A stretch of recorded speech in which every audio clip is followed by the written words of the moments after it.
to Gotham Outsiders, our very special anniversary episode. I am your host, Bat Obsessive Chris, and with me is my co-host, Acolyte, TJ. Hello, everyone. I am your Chris proclaimed Batman Acolyte, and it is such a special episode tonight. It really is. We are so excited. We are finally reading Batman Eternal. And just like that story, we are bringing in the heavy hitters of our show because we have with us today BRONWYN KELLY-SEIGH and Stephen Layne. Hi. Oh my God. I'm so excited. I didn't even realize you guys didn't know each other. So I just jumped right into talking to both of you. That's such a pleasure. Yeah, it's great to be here. We were trying to think of some of our favorite guests to bring on, and of course we had to have back Stephen and BRONWYN, two of our faves. Yay. It's always a pleasure to podcast with you guys. Yeah. We're veterans of this, Yeah, exactly. We have both been on a number of times. Stephen may be our most frequent guest at this point. Honestly, I love the Stephen episodes. I always go back and listen to those. Oh, get out of here! I do. That's so nice to hear. I told them I'm the Lucius Fox of this whole thing. You absolutely are. Which maybe we will get you to answer the all-important question: how many children does Lucius currently have in canon? Because do they stay in canon? That's what I'm not sure about. I know theoretically how many he has had at some point. I guess at some point the editors decided, Lucius had to do his thing. Yeah. I swear he went up to 5 and then some of them disappeared for a while and maybe they're back at another timeline. I'm very confused. Look, well, luckily Lucius can get it, okay? It's just that's all I'm saying. No doubt. Luckily, we only have one of them in this one. So we don't actually have to answer that. Actually, I would love to see all of them in this, but they're not. But he really vanished. I know. And did not come back. He really did. Poor guy. He was relegated to a B plot line and then below. CD plot line. I don't know. They really, and where's Duke? There's a lot of questions right now about characters that didn't show up, but we'll get into it. But before we do get into it, we have a game. Ooh. And it's okay, TJ, because now you might win. Or at least not be last. Because my gosh. This girl. I'll make sure TJ doesn't win. We'll see. I'll do my best. So we are playing a game that I call Joker Retrospective. Oh. So this is my deep obsession with one singular panel in Batman Eternal, in which Vicky Vale informs us that her friend, I think it's Wallace, was forced to write a Joker retrospective. And I've been obsessed with that idea since then. Nice. So your challenge is I'm going to throw out a character, a scenario, a situation. You buzz in to tell me your best headline for the retrospective you would write. Wow. The cringier, the better, because it's, news headlines. All right. This is hard. Yes. So your first scenario: Scarecrow fear toxins a fake haunted house. What are we calling it? Oh. So Scarecrow fear toxin a haunted house. A fake haunted house, yes. Okay, buzzing in. Okay. This Halloween, Scarecrow makes your fears a reality. Ooh, okay. I'm liking it. A good tagline. Yeah. Scarecrow can't wait to address your fears. Yeah. I like it. All right, TJ, you got anything? I can see the TMZ version of that one being undress your fears. I'm trying to think of haunted house things, and I keep coming to Scooby-Doo, but I can't tie it into Scarecrow. Oh my god. Okay. He would have gotten away with it if it weren't for those kids. Yeah. I don't know. Nope. I'm bad at this already. I have no idea. Okay, our next scenario. The Gazette is covering the newest Robin being added to the team, so little Damien, and they're doing a retrospective on the fact that there have been 4 nearly identical children to this point. You too can be Robin without dyeing your hair. A retrospective on sidekicks. Oh my God. Robin 2.0, the upgrade, question mark? I like it. I like it. All I can think of is like Batman adds to his litter, but that doesn't really point out that they all look the same. I don't know. That is cute. That's cute though. I like it. You know, it's so funny too, because one of the things I hope we get to, there's some changes in Eternal about the way that artists draw. Yes. Artists, so there's like a We're wide gonna talk variation. about that. And one of the ones, I don't know what is going on with Jason's hair. It's like straight up like this, like pointed towards the sky like a compass. Oh my God. It's bizarre. I have so many I think that's the same artist where the eyes were always like, right? Like the bug eyes. Is this the same artist where the legs were this long and the torso is this long? There was some stuff. That was all very visual, but we just did. I have questions. There are questions. You're right. Oh my God. Speaking of questions, the Riddler takes over the nightly news. Oh, okay. Can this be in current time? Sure. Oh my God, please. Are you going to make it topical? I mean, I'm going to make it topical, but funny, like not politically fun, topical, just anyway. Okay. The Riddler wants to know why Adele crossed the street to say hello from the other side. I was wondering how you were going to work in your bad joke of the hour, but you did it. You did it. Oh my gosh. What was it that the Riddler takes over what? How? He takes over the nightly news.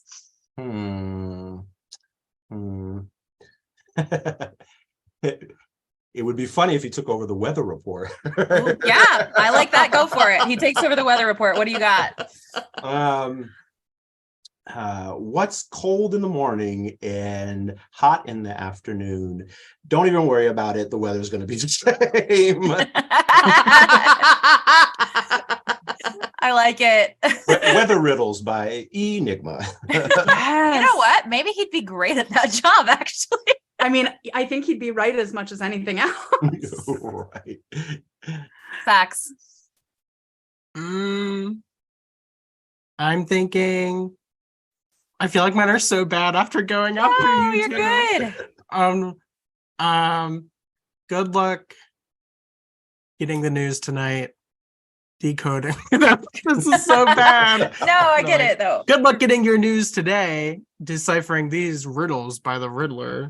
I like the idea that in So your bad. scenario, the headline is still them being like, we never figured out how to get the news back, so we're just gonna write about Yeah. it. I like it. No.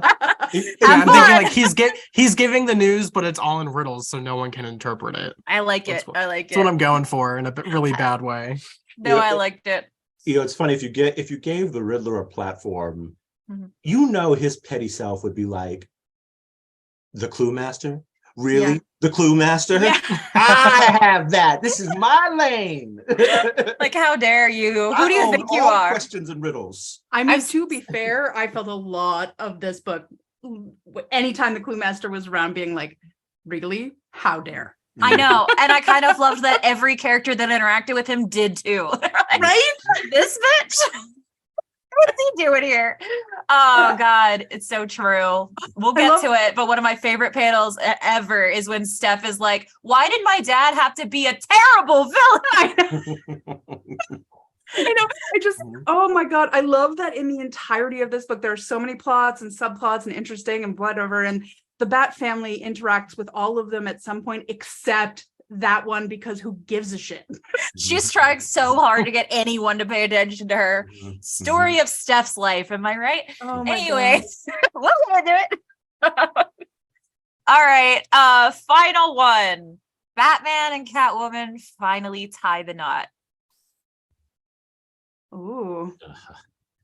I I actually have one. Ooh, go for it. I'm going for the really basic joke here of finally confirmed. Batman does indeed eat pussy. Yes! Oh, There you go. jeez. Before anyone else could go there, I went there first. As soon as you said you had it already, I was like, I know the joke is. Yeah, right? I love it. That would be the risque like BuzzFeed article Yeah, about their wedding. exactly. Yeah. BuzzFeed, God, what would BuzzFeed be called in Gotham? I'm going to be thinking about that now. No, the BuzzFeed article would definitely be their top 10 favorite positions or something. Oh, you're right. You're right. Mhm. Mhm. Yeah. Yeah, I don't know if I have a good one for a headline for them tying the knot, I guess in this scenario, I'm imagining that they like in costume have gotten married because how else would anyone know that? But, Yeah. but that seems like them. Yeah. Cosplay wedding on a rooftop, new destination. They got married in front of the bat signal. Yes. Jim Gordon somehow was the officiant. We don't know how he got that. Literally or when. what I was thinking. Yes. I- No, I- he had some time to kill when he was in jail. You're right. He became I the mean, officiant I while he was in mean, jail. Yeah, I mean, I keep thinking of like how the sort of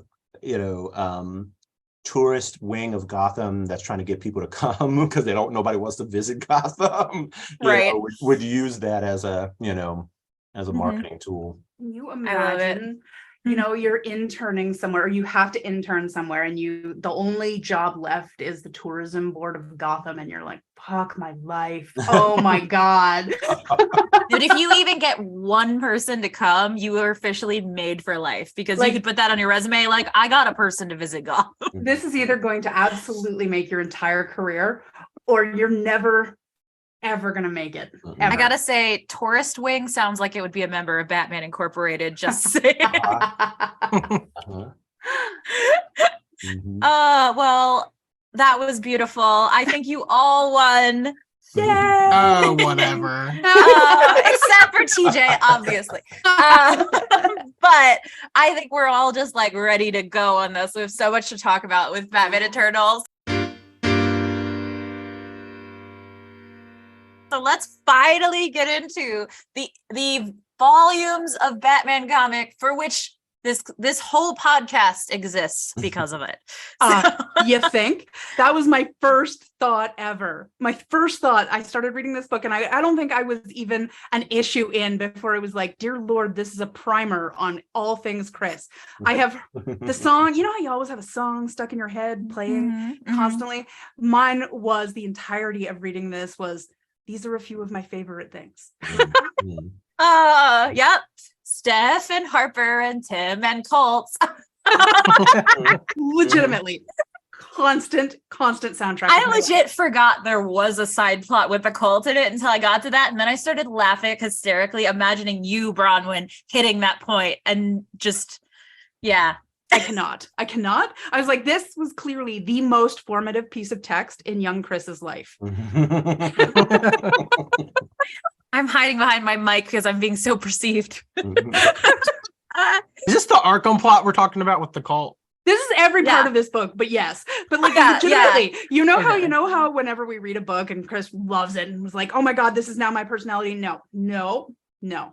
This book is Chris's personality. You're right. This one right here. This Yeah. is it. Yep. This is the one. This is the Right. text of my life. Mhm. But the cult is the Arkham plot, right? Because I Yes, feel like yes. Okay. Yes. that was the plot I had the most difficulty with. So I was like, I think we're talking about that we're one. gonna Mr. get 10 into Fingers. it. Mr. 10 Fingers of the Light. Oh my God, I loved it.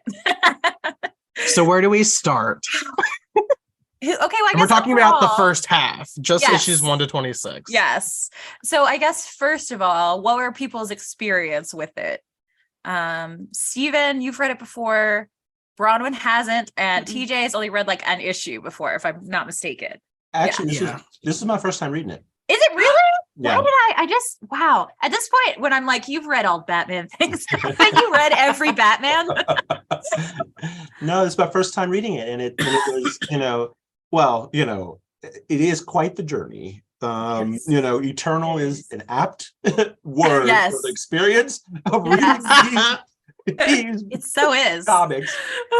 But what I was sort of, some of the things I was interested in, it is a buffet. It's just you're joking about it's a buffet for Chris, but like, it really is just, a little bit of this, a little bit of that, sprawling in its scope. But it starts with something that feels kind of really deeply Scott Snyder and Tynan-ish, and that it's, we got to save Jim. We got to save Jim. Jim is in trouble, and that whole portion of it in which the possibility that a good person has gotten something wrong, like with the whole, like, am I being gaslit? How far do you go to prove that you're right? Like, what are the consequences? I think that was an interesting foundation, but wow, did it spiral into a bunch of other stuff. It sure does. It has it has more side plots than an episode of Riverdale, and that is saying something. Really? I thought it was interesting for me because, like, the further I got into it, like, I very much felt like you, Stephen, with the Jim Gordon central piece, and then everything kind of spinning out from there, right? And it kind of, to me, solidified that the Jim Gordon character was kind of representing the heart of Gotham. Yeah. Right? I like that. Where you have to save Gotham, you have to save Jim. Mm-hmm. And those two go hand in that. hand. And in that way, everybody who's saying, I love Gotham, they're really saying, I love Jim Gordon. And so a lot of this story, it ends up kind of almost being a love affair with Jim Gordon with a bunch of these characters, right? You're so right. You get the familial love with Batgirl, you get, the professional love with, oh my God, what's his dude name? Bard? Are we talking Bard? No. His former partner, Bullock. Thank you, Bullock. Yeah, Harvey Bullock. Yes. Yeah. And Maggie Sawyer, I would say. Exactly. Yeah. And then obviously, I ship it with Batman. Yes. But like, you get all these different relationships of these people with Gotham, but it centralizes around Jim Gordon. Yeah. No, I think that's brilliant. It is kind of so telling that he is the linchpin on which the entire plan is based, whatever's happening. And obviously we haven't gotten down to the whatever is happening yet for this mystery, but whatever is happening, it is everyone who is involved in it points out that Jim is step one. Yeah. Like, do you want to destabilize Batman? You don't take out, this or that, you take out Jim Gordon and he is completely destabilized. Yeah.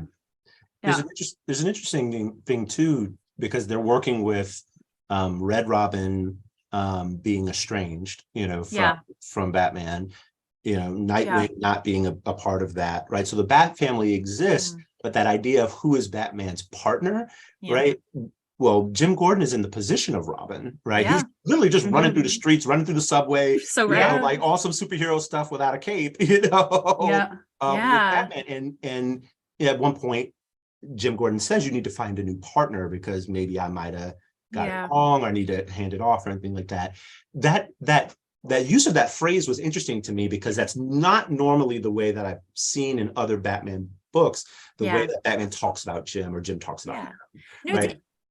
Go ahead. Sorry. No, just simply like, we got an understanding, like you're good for the city. We do these things, but calling each other like, that's my partner, that's a little different than I've seen in other stuff. Yeah, I think this one, it's interesting because it almost stands in conversation in my head, at least, with the Long Halloween more than it does with the rest of Snyder's run.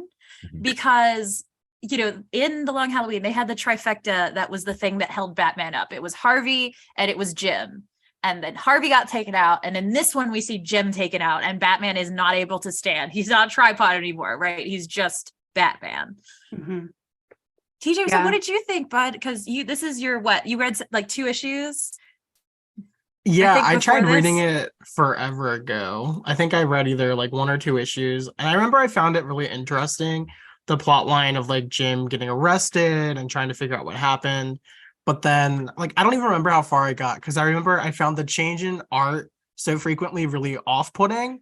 And that's just like me personally. Like, I like consistency when I'm reading. But And just I can't imagine this being someone's first Batman story, because like when I read it this time around, I was like, oh my gosh, this is like picking up all the strings from Year One, Black Mirror, the entire Snyder run, and like yeah, all Long these Halloween, things, literally, like, yeah, like everything that I had kind of read. And honestly, most of it I read on my own and not for the podcast.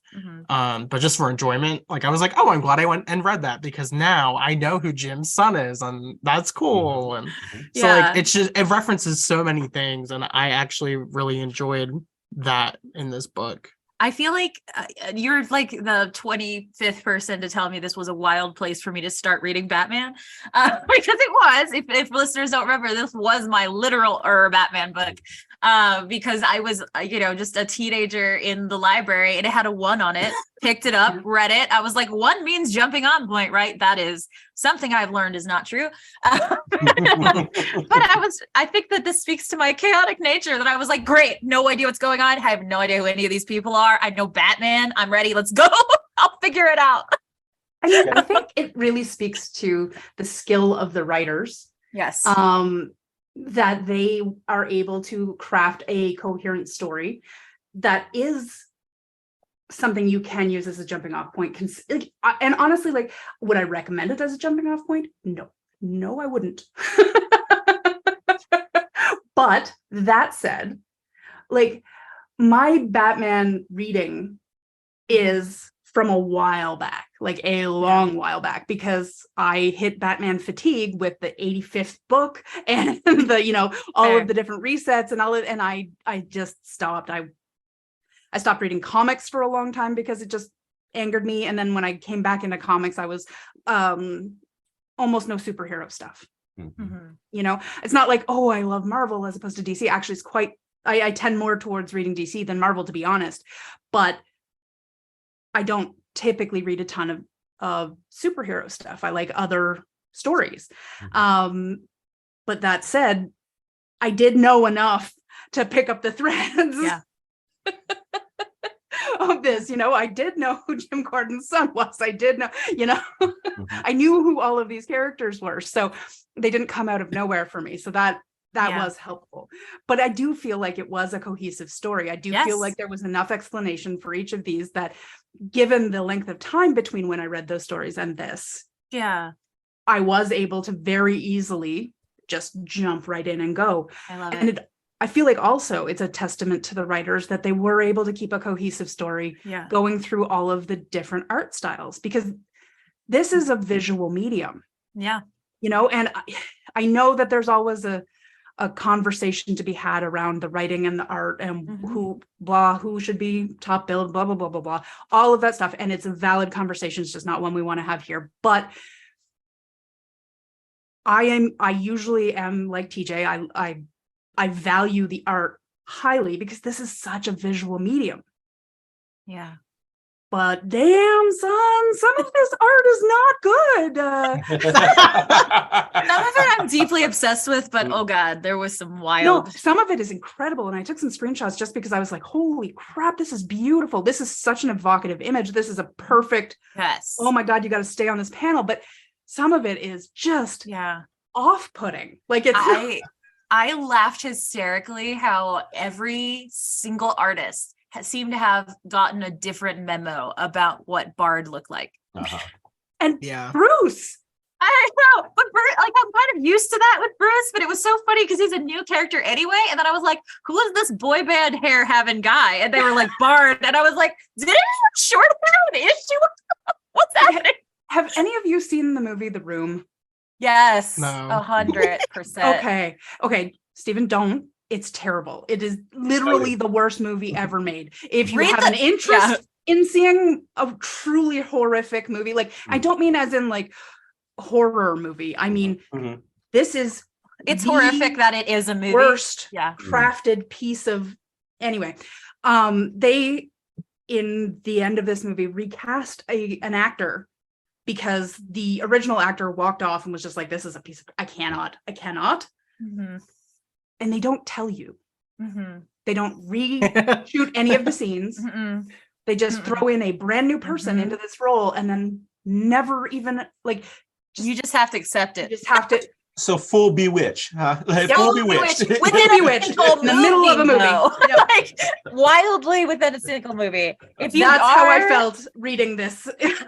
If you are Yeah. interested in the room, though, you should absolutely read The Disaster Artist, which is the true story of the people who made the room, and that is where you want to go.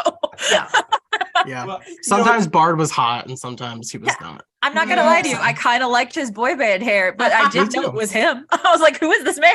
Well, yeah, I mean, part of the one thing I would have appreciated, right? Yeah. Because there's the issue where Bat Girl is in Brazil. Yeah. She's Mhm. recovering and the art is very different. It's very rounded. Yeah. It's not Frank Quietly, but it's kind of in that vein. Yes, I had the same thought.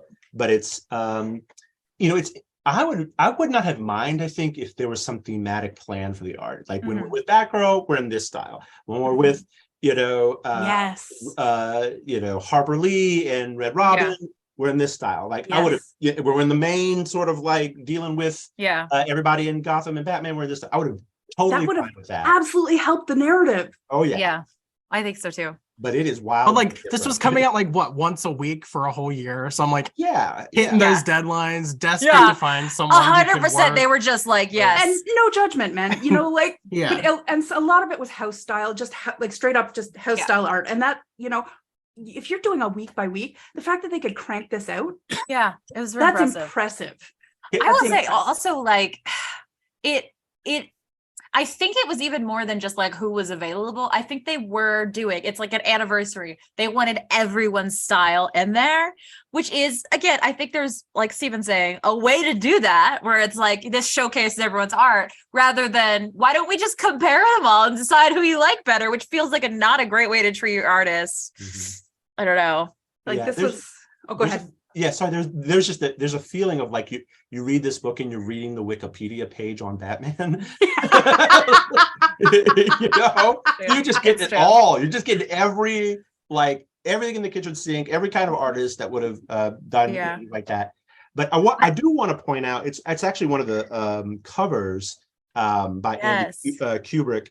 And one of the things I actually found myself really enjoying is Cobblepot is the penguin and so there's a really I'll hold it up so you all can see it, but there's a really awesome cover in which the penguin is swimming, escaping the iceberg lounge being destroyed. I like that one too. I fully screenshotted that. Yeah, but he's swimming so that his cigarette is still above water. Hilarious. And I was like, that's all you need to know about Cobblepot. That's all you need to know about the penguin and his priorities. But I just love that. I thought that was really inventive, really great art, a kind of wonderful cover. Something that would have been a cover. Is this a splash page or a cover? I think it's a cover. It's a cover. I'm pretty sure. Right? Yeah. What I found notable about that too is the color in that cover. Like I'm so attracted to color. And it always sort of speaks to me and how I interpret what the intent of the page and things like that, right? And so I see you go from almost like a grayscale black and white all the way into the full color at the top of the page from bottom to top, and it is so interesting to me to see that from you kind of have the midline of the surface of the water, and it's almost like the cold versus the hot with the color scheme, and you have the Cobblepot in the cold, and then the flames and the rage of the gang war in the background and behind him. And I just, oh God, I love that so much. That was glorious.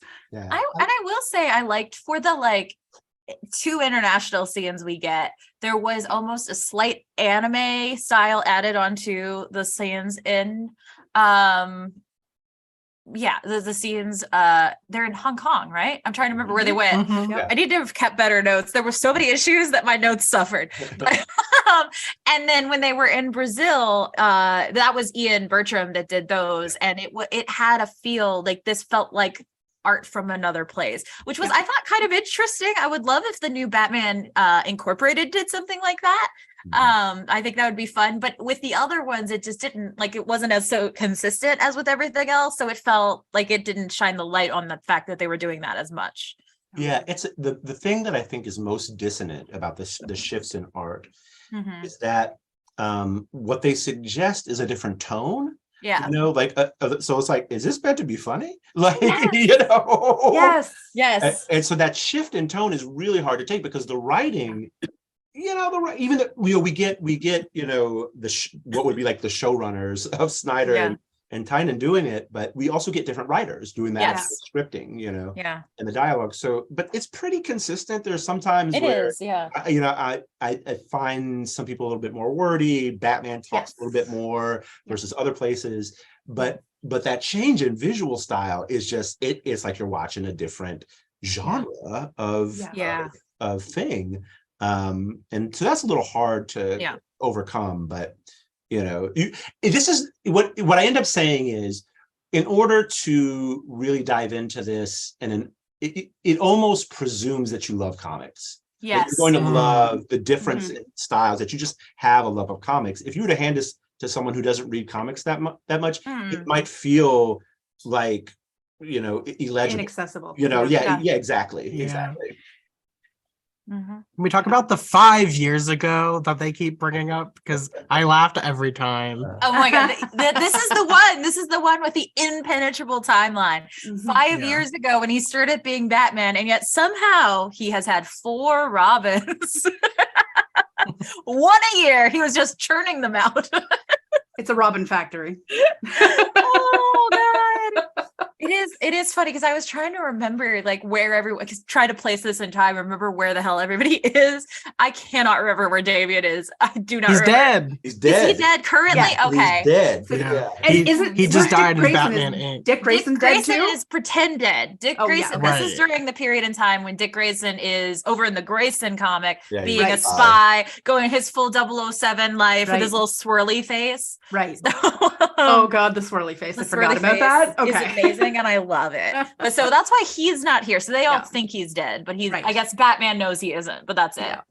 Yeah. And then Tim's just pissed off and Jason just is around. Yes. Just chilling. He's just vibing.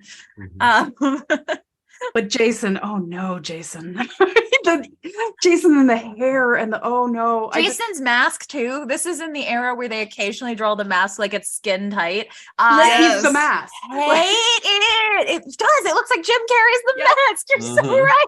I hate it. It's my least favorite costume of all. It's so bad. Though I will say this is one of my favorite Tim costumes. I love his little wings. I like the bandolier, you know. I like the bandolier too.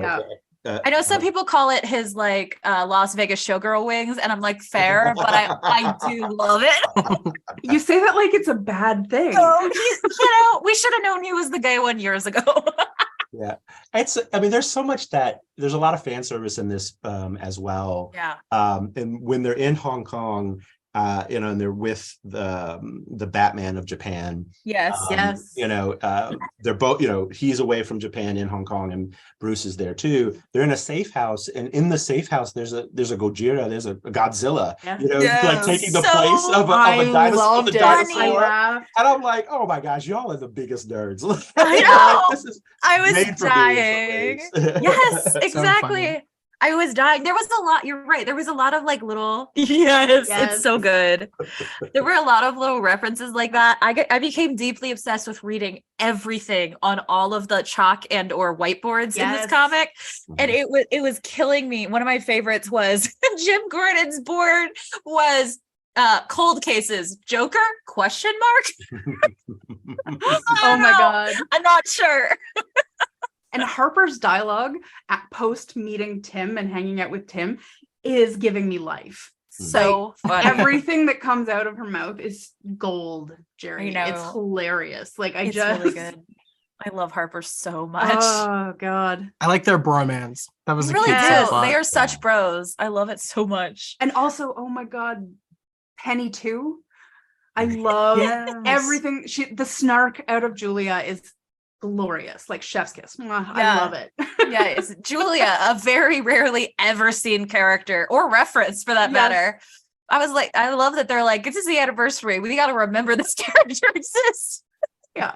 Her idea of high tea and Alfred's not the same. I was expecting it to be like a place where like a place to get pot or something. I was like, wow. I was waiting for high tea to be high tea. Right? You know, it's a funny thing. Well, first of all, I was like, I don't even think I remembered that. I mean, other than like from Schumacher films that Alfred had a kid, you know? Yeah. So I was like, oh, okay. You know, what's going on here with that? But, you know, she gets stabbed by the warlord there, or the crime boss, Feng Shen, something like that. Shen Feng, yeah. Yeah, Shen Feng, yeah.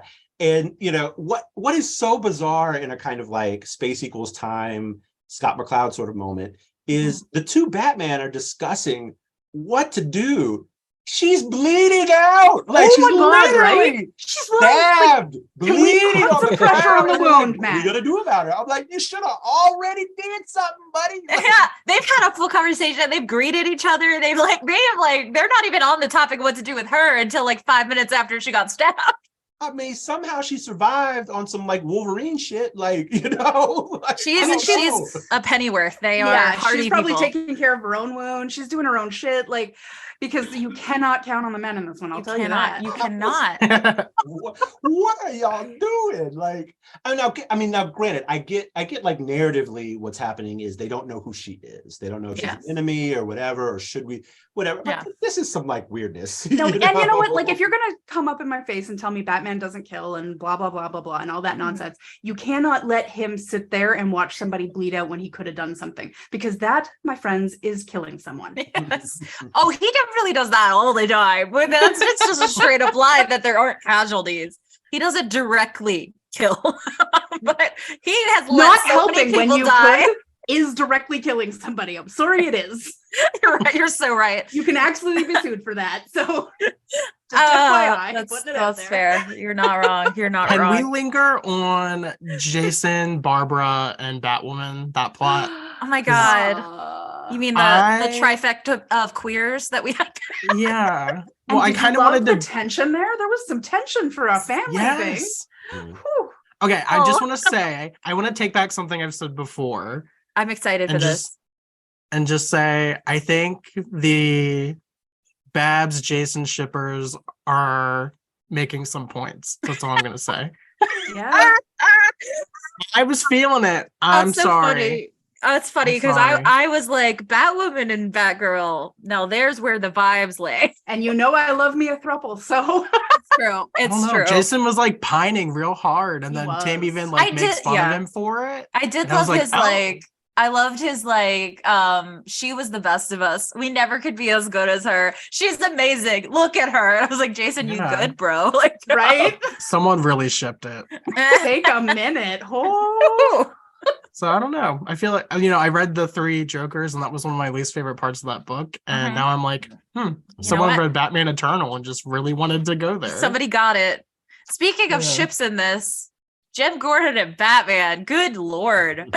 Good Lord. There's some chemistry. It's the Somebody part where ship he's that. gonna stay with him when the cops are coming. that It's was really, really hysterical. cute. He's like, this is when you disappeared. He's like, I'm not disappearing on you now. That is the end line of a rom-com. Tell me it Mhm. isn't. More That rom was than emotional. calm. More Like rom than that- com. It was that was a you had me at hello That moment was for a the straight two of up them. romance. Like that was yeah. Oh, and the way I will say, inexplicably hates Bard. I'm like, oh, you just wish he was Jim. Mhm. I mean, he's not wrong, He's not wrong, but he has no but reason he has to no believe this. no proof. None. I do not buy that he just knew. Yeah. I don't buy No. it. And it's not being sold that way. He's straight up jealous. Like he's Yeah. He's like, you cannot sit in my lover's chair. yeah, That is not. you cannot okay. take his place. You can't fill his shoes. No. You think No. you would ever be as good? Also, hey, Gotham writers, can we freaking stop naming people the same first name? I'm losing it. You have Jason Todd in this comic. Why is his name Jason Bard? This is a new character. Mhm. How many Well- Tims are there? There's so many. I need you all to stop. I think though, you know what? It's funny. I don't know. Maybe it was just me, but the minute I knew Jason was bad was when he started flirting with Vicky Vale. Mhm. It Yeah, it was was weird. sus. It was pretty sus. Because I mean, we've had this conversation. We've had this conversation on this show. Yeah. I don't trust her. Vicky Vale, she goes for the lunatics. She only likes the crazy man. She only I will say, speaking of Vicky, I wrote in all caps in my notes, this is the first time Vicky Vale has ever had a personality. Yeah. Yeah, she gets some interesting things in terms of having to have some conversations in the workplace. So getting, what they do is they give her a little bit of the Lois Layne treatment. They do. Yeah, they do. And letting her have a kind of Yeah. workforce around that. And, that I actually did appreciate I did too. that as a, filling out some of the edges of what's happening with Gotham that aren't about the darkness and the grittiness of the streets or criminality or something like that. I used to joke, we almost, we don't see, even in Batman Eternal, what we almost never see in Gotham is artists. We don't hear about poets or other writers or musicians unless they're working with Firefly on some stunts, or something like that. But Gotham almost is presented as something void of, we get every other kind of profession. We get engineers, architects, we get police, all forms of police enforcement or criminal enforcement. We get doctors, all those sorts of things. But, teachers, so I have a theory on Gotham that, Academy, actually. certainly, but So I have a theory, and you bear with me. I'm excited for those. Because my theory comes from Wild Place. I'll give it to you. But it from kind of a wildlife ecology kind of standpoint. When you start to study population models and population dynamics and things like that, right? You have a certain amount of energy. And that energy goes in different, especially evolutionary energy, different kinds of energy, right? And it goes into different things. When you end up in the tropics and in these beautiful, temperate, warm areas with rainforests and beaches and no winter and all of these gorgeous areas that people want to visit and vacation in, you also end up in places that have a lot of predation and insects and insect-borne disease and things like that, because there's evolutionary energy available to these insects to develop poisons and to develop stronger teeth and better predation techniques and all these things, because they're not fighting the environment. They have lots of resources. They have lots of hiding spaces. They have so they're not fighting the environment to survive.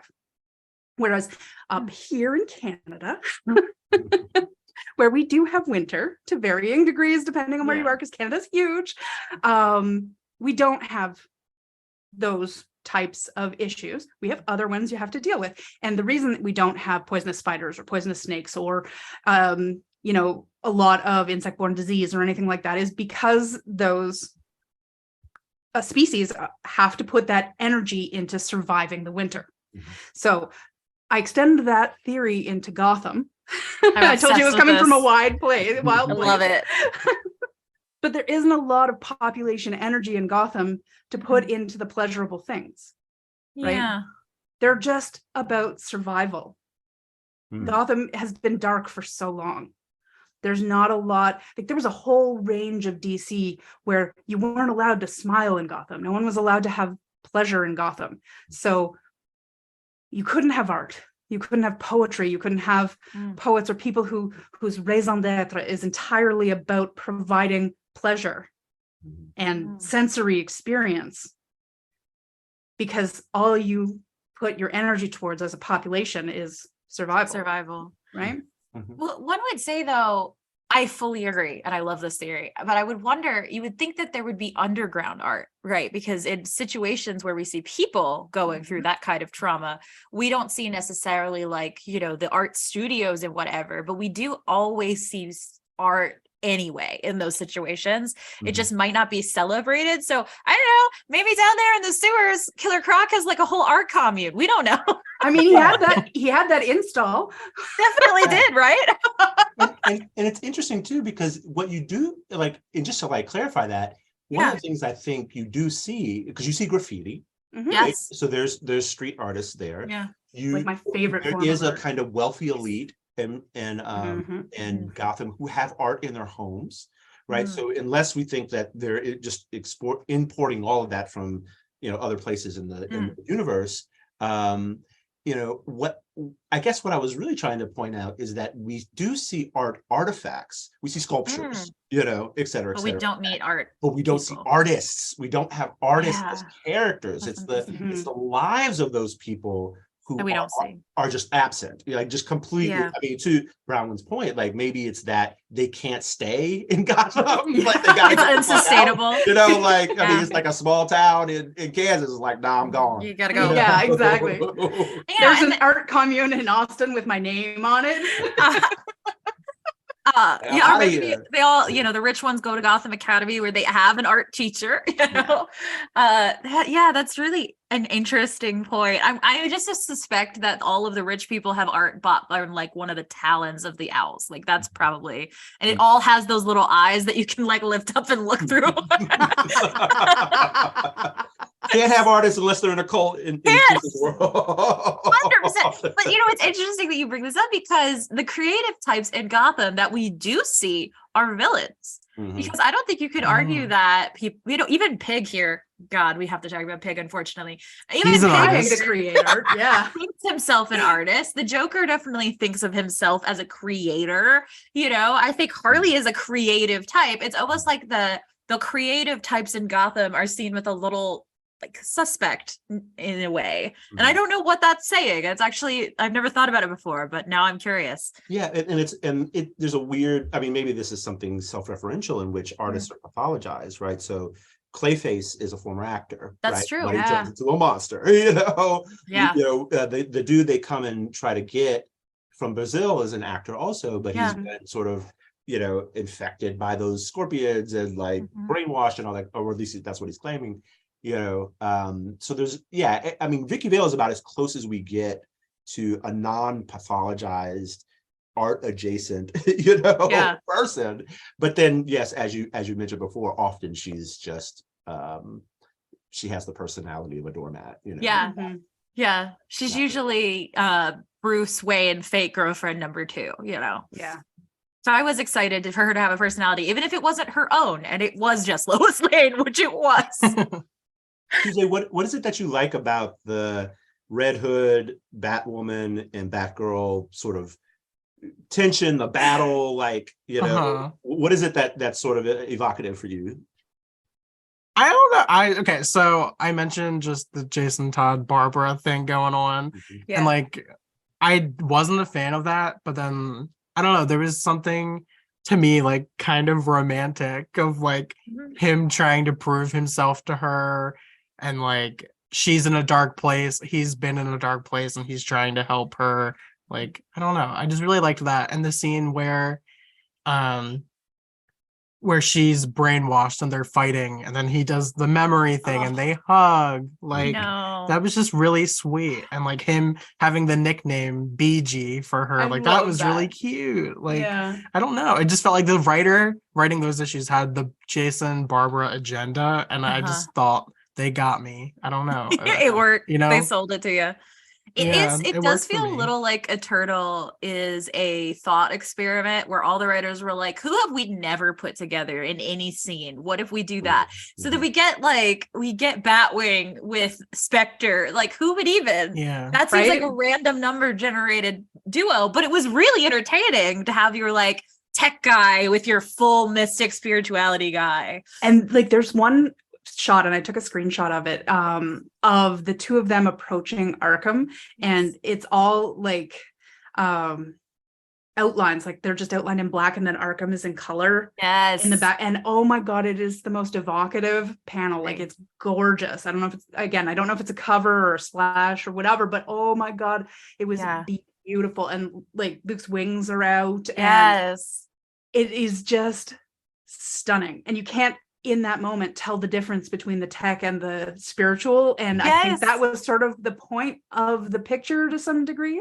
And it just, it was glorious. It was such a beautiful, for me, especially with the sort of up and down nature of the art, for me, at least, like, and again, art is very subjective, right? And I definitely have preferences in terms of style. So not to say that the art wasn't good, it just didn't appeal, right? I'm sure that technically every single panel was excellent. Some of it we can debate.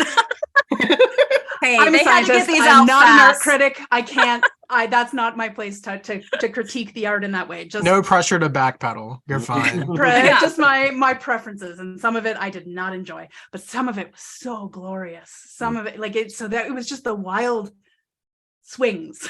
Yeah, that were a little bit wild, a bit oh my God, yes. crazy. I agree. I was obsessed with that part. No, TJ, you were saying you have no idea what happened in that part. I'm gonna level with you. I missed something because No, at one no, point I thought we I'm were not still lingering convinced. on that plot, and then Batman was like, "Oh yeah, this happened, and I know about it." And I was like, "What?" I also was like, wait, did we finish the plot? Yeah, I was shocked. I thought we were still there. We were. We were. I guess it resolved. Honestly, I also did not understand what was happening 90% of the time. I was just like vibing. I was like, this is fun. There was definitely something missing because like there was, I think, I don't know, did it hit? Is it a thing where they can be edited where you could lose a panel or something? I don't know. I don't know enough about the comic book making process that if that's a thing, but I feel like we lost a panel somewhere or a page. I wonder Like if wrapping up that plot, right? Because yeah. the last thing I saw was Luke getting sucked into the ground and him and Spectre getting separated, and then there was a bunch of stuff going on. No, wait. No, I've got it. I galaxy brained it. It's not over. I was like, I know there's more to the story. It's not over. It was the fake call that Joker's daughter made that Batman's referencing. Okay. So Joker's daughter gets a hold of Batwing's like comms, and she can apparently, one of her superpowers is incredible ventriloquy. I don't know. But she said everything was fine, right? Yes, that's right. Yes. That's what she says. She says she pretends to be Batwing. She says everything is fine. So when Batman later says actually that whole situation was wrapped up, he's not saying it was wrapped up. He's saying that she told him it was wrapped up. And she was pretending to be Luke. Right. Yes. Okay. That makes a lot more sense. I didn't realize they had told him like all the details about what happened. I mean, I don't know. I assume he knew stuff.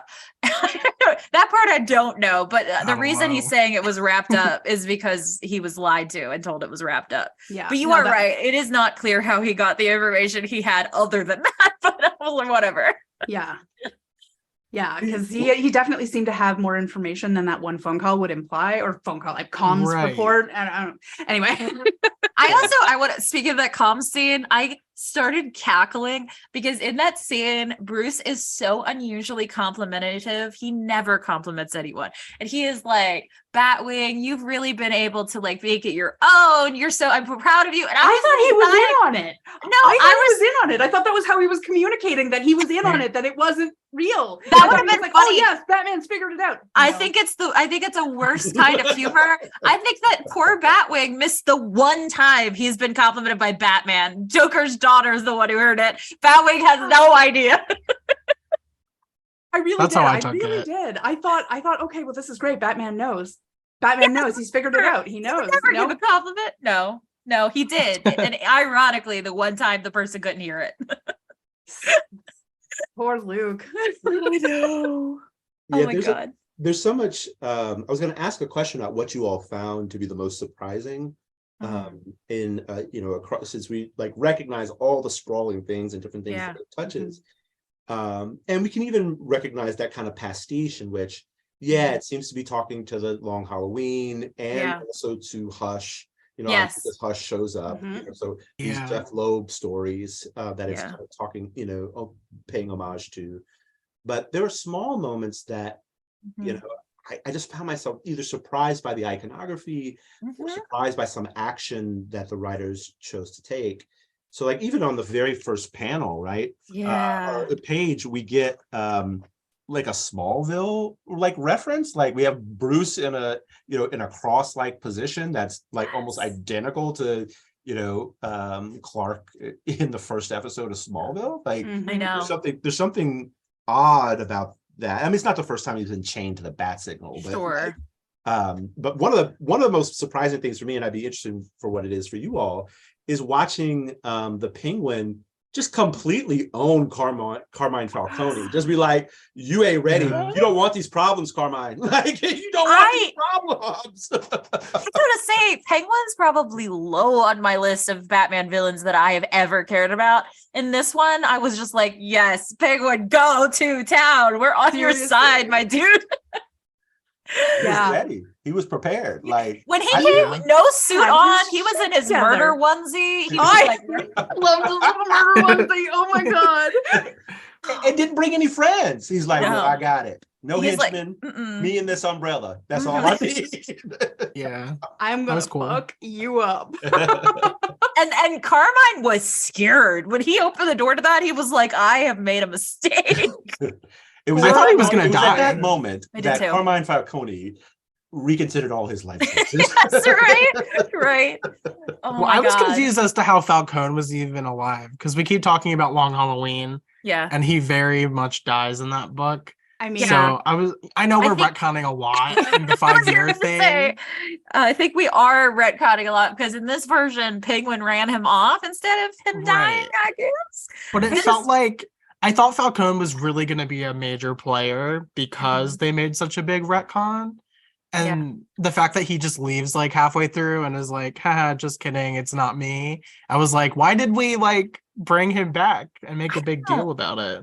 I actually thought he liked was a it. red herring, but Yeah. you know what? Like, Yeah. I love the red herring and the whole thing, but I am not a big Carmine Falcone fan. Like, no. I just I'm not it's- either. not Hmm. in general and not in this iteration.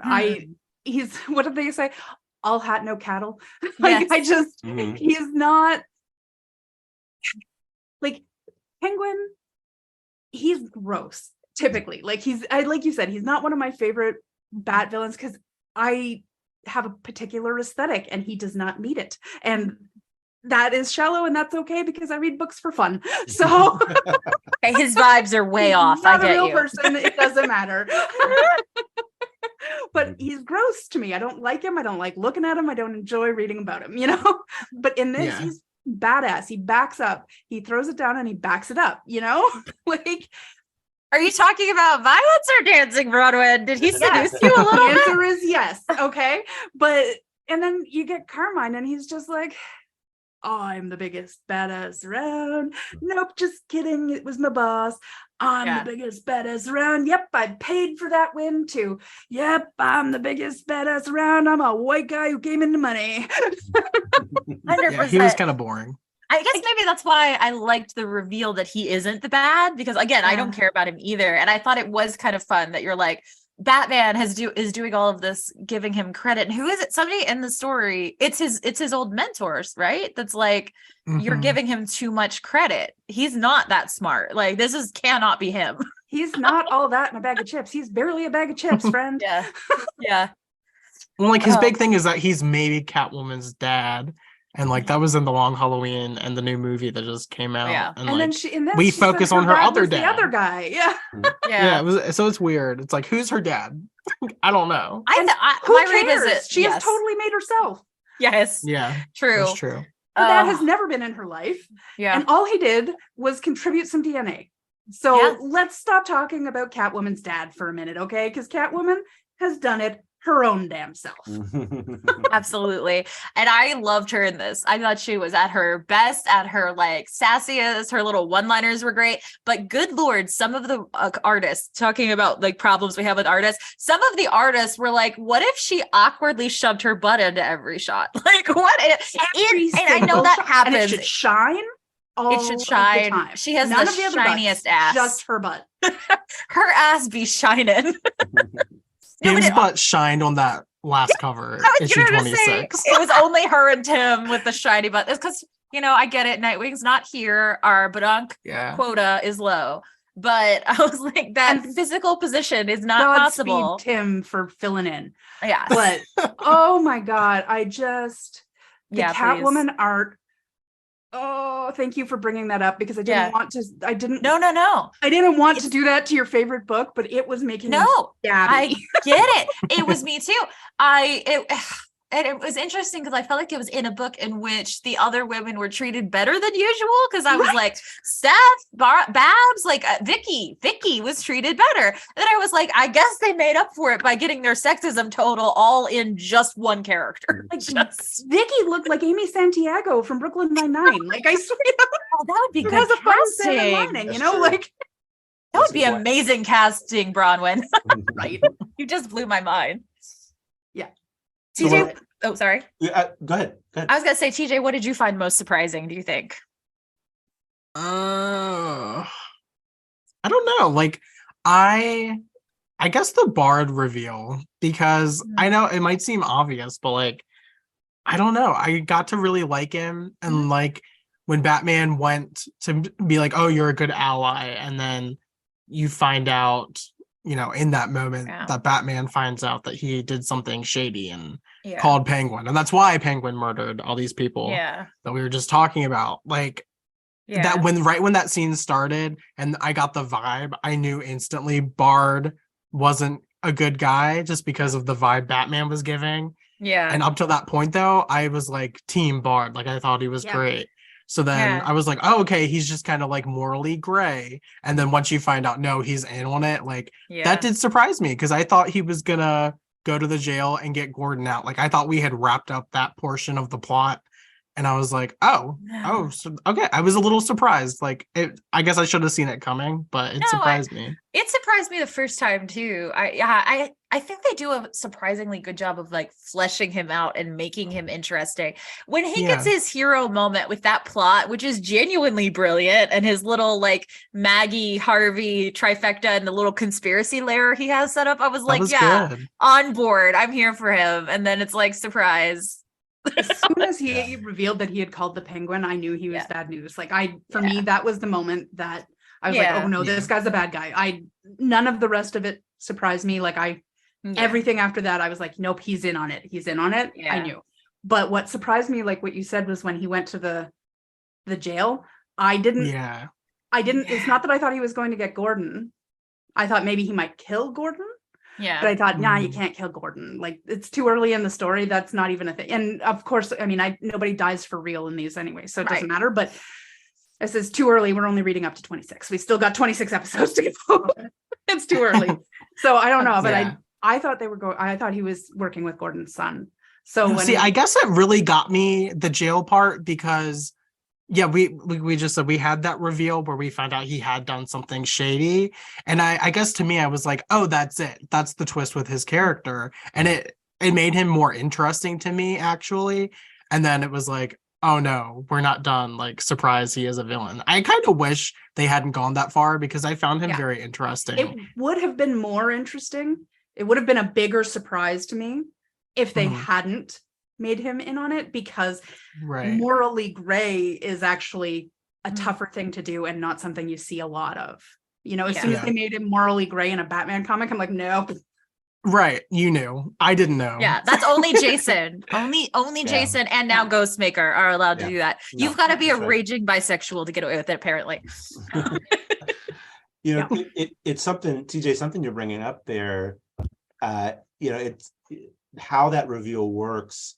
I always have to sort of reimagine how it would be to read this as individual comics week to week, right? You know, so that the cliffhanger-ness of it, or the weekly episode ness of it, you know, you would be lingering with Bard longer than we would over the couple of days of reading this, right? That's true. And so like that reveal, I want to be like, hold up, I spent a lot of time, you know, we're on week 26 here, you know. It's the Tyra, it's the Tyra Banks. We were rooting for you.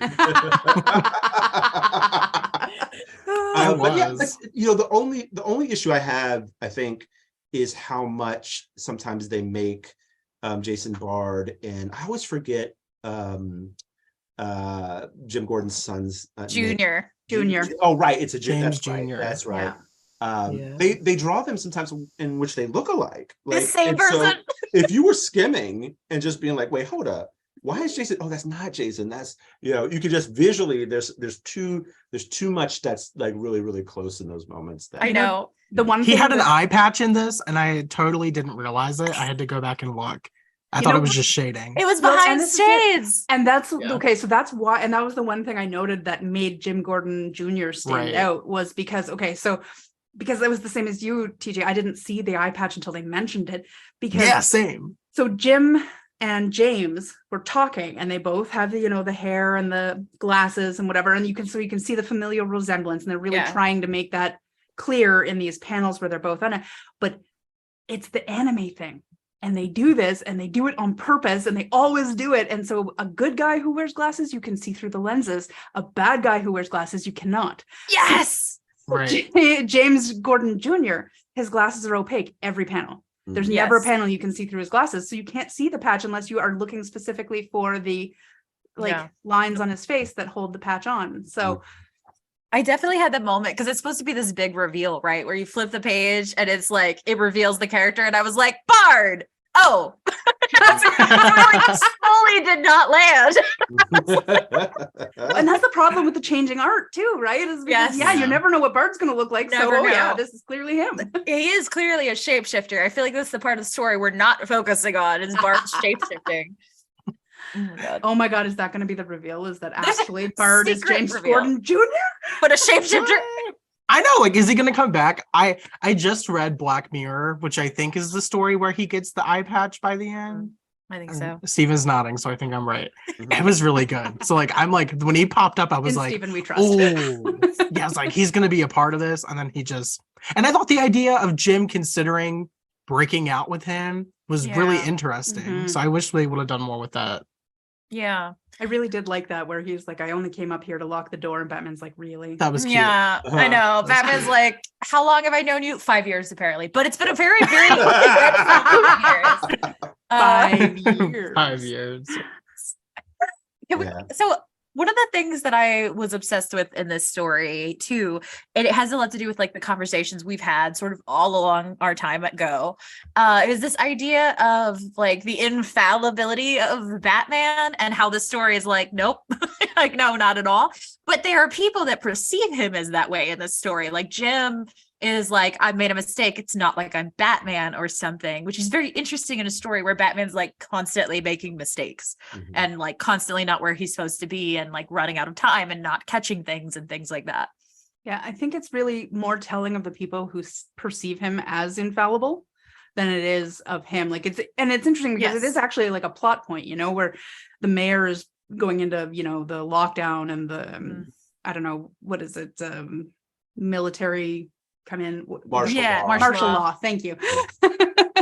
And he's saying Batman has tried and failed to help this because Batman is just a man. And that might be the smartest thing this, corrupt asshole has actually said. I know. When Forbes is I don't know how we've ever been able to try any of these cases. It was the first time where I was like, actually, how have you been able to try any of these cases? Right? Chain of custody, man. Do you guys just lie? Just be honest. How do you try these? I picture Batman with a series of these plastic cuff things, the zip tie cuff things. Yeah. But they just have the little bat symbol on them, and they just a chain of custody seal, and you have to cut through them or whatever to open so that you the chain of custody is intact all the way until he gets delivered. Batman. It's too Batman. I love that. I love the idea that he when he ties up the villains, he just pins an evidence baggie to them with the evidence in it and is wraps it. Here you go. Numbered, photographed, Yeah. This is what it was like in situ. Yeah, this is what it's like now that I stopped it. Okay, bye. So as of right now, we're supposed to think Hush is the person behind everything, right? Even the Joker daughter plot, is he behind that, or is that random? I mean, but do we though? See, the problem is I actually know what's going on, so I can't answer this. You have to answer. You three answer. Is there more to the mystery than Hush, or does it end with Hush? There's definitely more. There's definitely more to the mystery than Hush. There's 26 issues left. Let's put it that way. They're not He's all the new punching. Falcone. Okay. Yeah. No, I mean, maybe Hush brought in Joker's daughter. Maybe I don't. Maybe, but That was no. weird. Hush. Yeah. The whole Joker's daughter thing is really. I know. I haven't. She's wearing his face. Yes, I know. She was really getting in the way of my cult plot line too. I was like, get out of here. I don't want you in this storyline. Well, and she's an odd duck. Obviously she's an odd duck. Yeah. But that was so sweet, Bronwyn. She's just a little strange. Look, we judge people based on success criteria on the previous generation, and I think she's doing okay, all things considered. So she's wearing she wants his what face. Punchline has. She's an odd little duck, okay? But That's funny. But like I haven't got there yet with the Joker's daughter. I haven't like there's all sorts like all of the story is flowing pretty well. I've got the spirals out from Jim Gordon. I've got the spirals out from Gotham. But I'm a little stuck on which spiral she belongs to so far. Like if Batman does know that something weird was going on at Arkham, why is there still weird stuff going on at Arkham? Because that's what I didn't get. So he thinks it's wrapped up because he thinks Luke reported back saying I've handled it. That's what we got. Remember, that's the part we solved. Oh, yeah. But he knew so much more because he was like, they encountered these down there. Like, I don't know. Yeah, we don't know what I that, mean. But yeah, I feel like there had to be like disconnect in the writers at one point because some stuff was not adding up. Presumably, the pacing of this, the fact that it was not a single writing team, they had to have been going off like a writing Bible rather than reading each other's stuff, right? So it's natural that some of it got lost and they had no time to edit, so it just happened. Exactly. Okay. And like, you know, you're condensing each thing down in a week, you're editing quickly and going through like it's possible, it's probable even that a key piece was in a panel that was just like, we don't have space for this book. Yeah. I guess I figured so Spectre knew a little bit of what was going on going in, so maybe Batman and Spectre had talked about it and he was basing it off that and then heard it was not a big deal from the call. That's what I assumed. But it's possible that Luke's suit was reporting back to the Bat computer as well. Yeah. I'm frozen. Oh my God. Okay. There's something that Chris brought up about that infallibility of Batman I wanted to circle back to just really quickly. Please. Because it's also what you see in these issues is Batman asking for help a lot. Yeah. Penny too. I need your help, to do this. I can't make it there in time to do this. Batwing, I need you to go take care of this mystical thing. Yeah. And that's something I enjoy, Me too. It's the healthiest version of Batman I've seen outside of like, I don't know. Wayne family. Yes. I mean, just actively is he's not operating as if he's a human supercomputer. That has already planned out 1,000 different scenarios in which he could be everywhere at once. It's much more like, if it's at this scale, I've got to, it can only be solved by community. I love that. And it's actually so much smarter. Like people talk about how intelligent Batman is all of the time. And a lot of the time I end up going, best detective. Like, because a lot of the portrayals of Batman are what people think a smart man should be. Yeah. But for me, an actual display of intelligence is assessing a situation, very quickly, doing your risk assessment. Okay, risk reward, likelihood, consequence, all of that together. And that's a big level of assessment. You have to be a human supercomputer to do all of that assessment quickly. And then seeing, I don't have the resources available to me to handle all of this, and choosing to delegate instead of drop. That is a sign of self-awareness. That's a sign of maturity. That's a sign of intelligence. That's a sign that right there is the sign of a superhero. Yeah, I agree 100%. This is Batman at his best is a Batman that can bring his team in and trust them because he's not micromanaging them either. Exactly. Yeah, I like that he called them like right away. And then they had, I'm like, I feel like this book has something for everyone. So like, if you're not feeling the Batman plot, then, every 30 pages you check in with Barbara. And maybe she's your favorite. So I like that. Yeah, I like that even Jason shows up. Like that for Batman is not a like 100%. Well, I think it is. Like he wouldn't necessarily think it's 100%, but I'm pretty sure Jason does actually usually show up when he's called, even if he says he won't. But I think like that was kind of a big thing. He's partially driven by you're the one that's left. But, you know, he put a lot of it's true. Mhm. You can't tell me that wouldn't have been Dick's job if Dick was around. I think he's playing matchmaker. He's like, I know you have a crush on Barbara. You should go follow her around the Right? world. Is that what it is? Oh my God. He had already approached Tim and Tim went, absolutely not. I'm doing my own thing. So I assume it might have been Tim's job before. And he's like, surprise, I guess it's Jason. Mhm. But for me, the whole like Batwoman, Batgirl, Red Hood dynamic thing was really interesting because it was almost like for me, it was very triangular. Like I definitely got a little vibe between Batwoman, Batgirl. I definitely got the Jason crush on Batgirl. Huge. Obviously, that was like a sledgehammer to the face level of like that was there.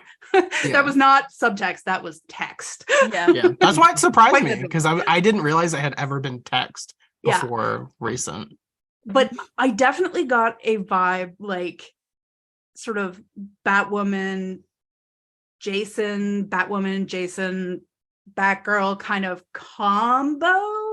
Just, and I mean, it's not necessarily sexual, but just very, I don't know. They were a unit. Loving. Yeah, they were a unit. Yeah.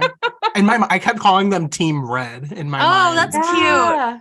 I love that. You know, I would love to see more of them. I know. I wish this was a comic, like the three of them together. It would be amazing. It would be really interesting because, like for me, Batgirl was so focused on her dad and her, you know, and that's really important for both her character and for the story and the way the story is being centralized on Jim as the sort of personification of Gotham. But as a result, she couldn't sort of reciprocate some of those feelings, whether they were going to be there or not. She couldn't respond to them. Right. So it was very much like, you know, BG at the front of the triangle and Batwoman and Red Hood kind of like supporting.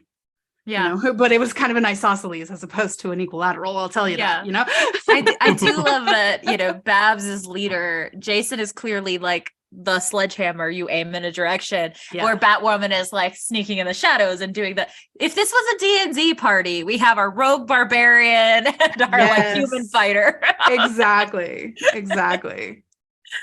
I feel like we have not talked enough about Tim for this particular show. I think we're saving the best for last. Okay, good.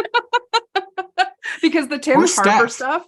Oh yeah, I keep waiting for someone to bring up Steph. We got to talk about Steph too. Let's start with Tim and we'll end with Steph because this is an intro to Steph, which I like. Exactly, and I feel like Steph is going to be a big deal post like the second 26. Yeah. Like spoiler alert. Right. I see what you right did on there. Time. I'm sorry, I had to. I apologize. Mea culpa. You were waiting the whole time, weren't you? Yeah, pretty much. I mean, Steph definitely has enough near-death experiences in this to, you know, warrant. You know, poor child. Maybe we should just hit on her. Let's just start here. Then I guess. Okay. Well, then can we answer my burning question of when she's literally holed up in a like secret compartment in the library because her that happens are nightmare people. I mean, you know, librarian Bestie can attest to this. So, but she's literally holed up in the library because her parents are nightmare fuel. How? Where? When? How did she 3D print her suit? What happened? How? What? Where? When? What? Is there like a? Is there a store in the Gotham? library that TJ works at does have a 3D printer? Yeah, they had a program that day, and it was like make your own super suit for a convention. I mean, I buy it for Gotham. I do because, but that's like, that's just she just shows up in a suit. Yeah, we're just like, okay. She just ran down to the art store and was like, "I got that. It's okay. I just got to do an art project in the library. No big deal." The going out of business art store since there's no artists around. There's no artists in Gotham. Dirt cheap, right? It's DIY Gotham. It is. That's what it is. All of the artists in Gotham are tied up making custom super suits for people. That's what they're doing. That's what they're actually employed as. You know, this story. It's confusing. It is confusing. Like there's so much I love about getting a chance to revisit the origin of Spoiler Steph as a character. But I'm not sure that it was very clear to me, either where that suit came from, except that the mask that she uses is very similar to Clue Master's mask, like the shape and look of it, right? Yeah. So maybe we're meant to assume that somehow she got a cache of his, or took something of his, or adapted it from a failed Clue Master suit. I'm only She saying got the that purple is from not blue and like orange. I don't know. Those two colors make brown. yeah. I mean, it's definitely different colors, but and that's just me extrapolating from the shape that of would be of the cute. mask. I like it though. She spray painted a Clue Master costume and made it actually cool. Made it actually good. Did some real colors. Yeah. I didn't linger on the suit too much. Like when she showed up, I was like, oh yeah, badass. No, I was with you. It is not until this moment occurred to me how wild that was. I was like, it didn't matter to me. Like, but So it would have TJ, been. How many superhero wannabes are currently held up in the library you work in? Is it multiple or?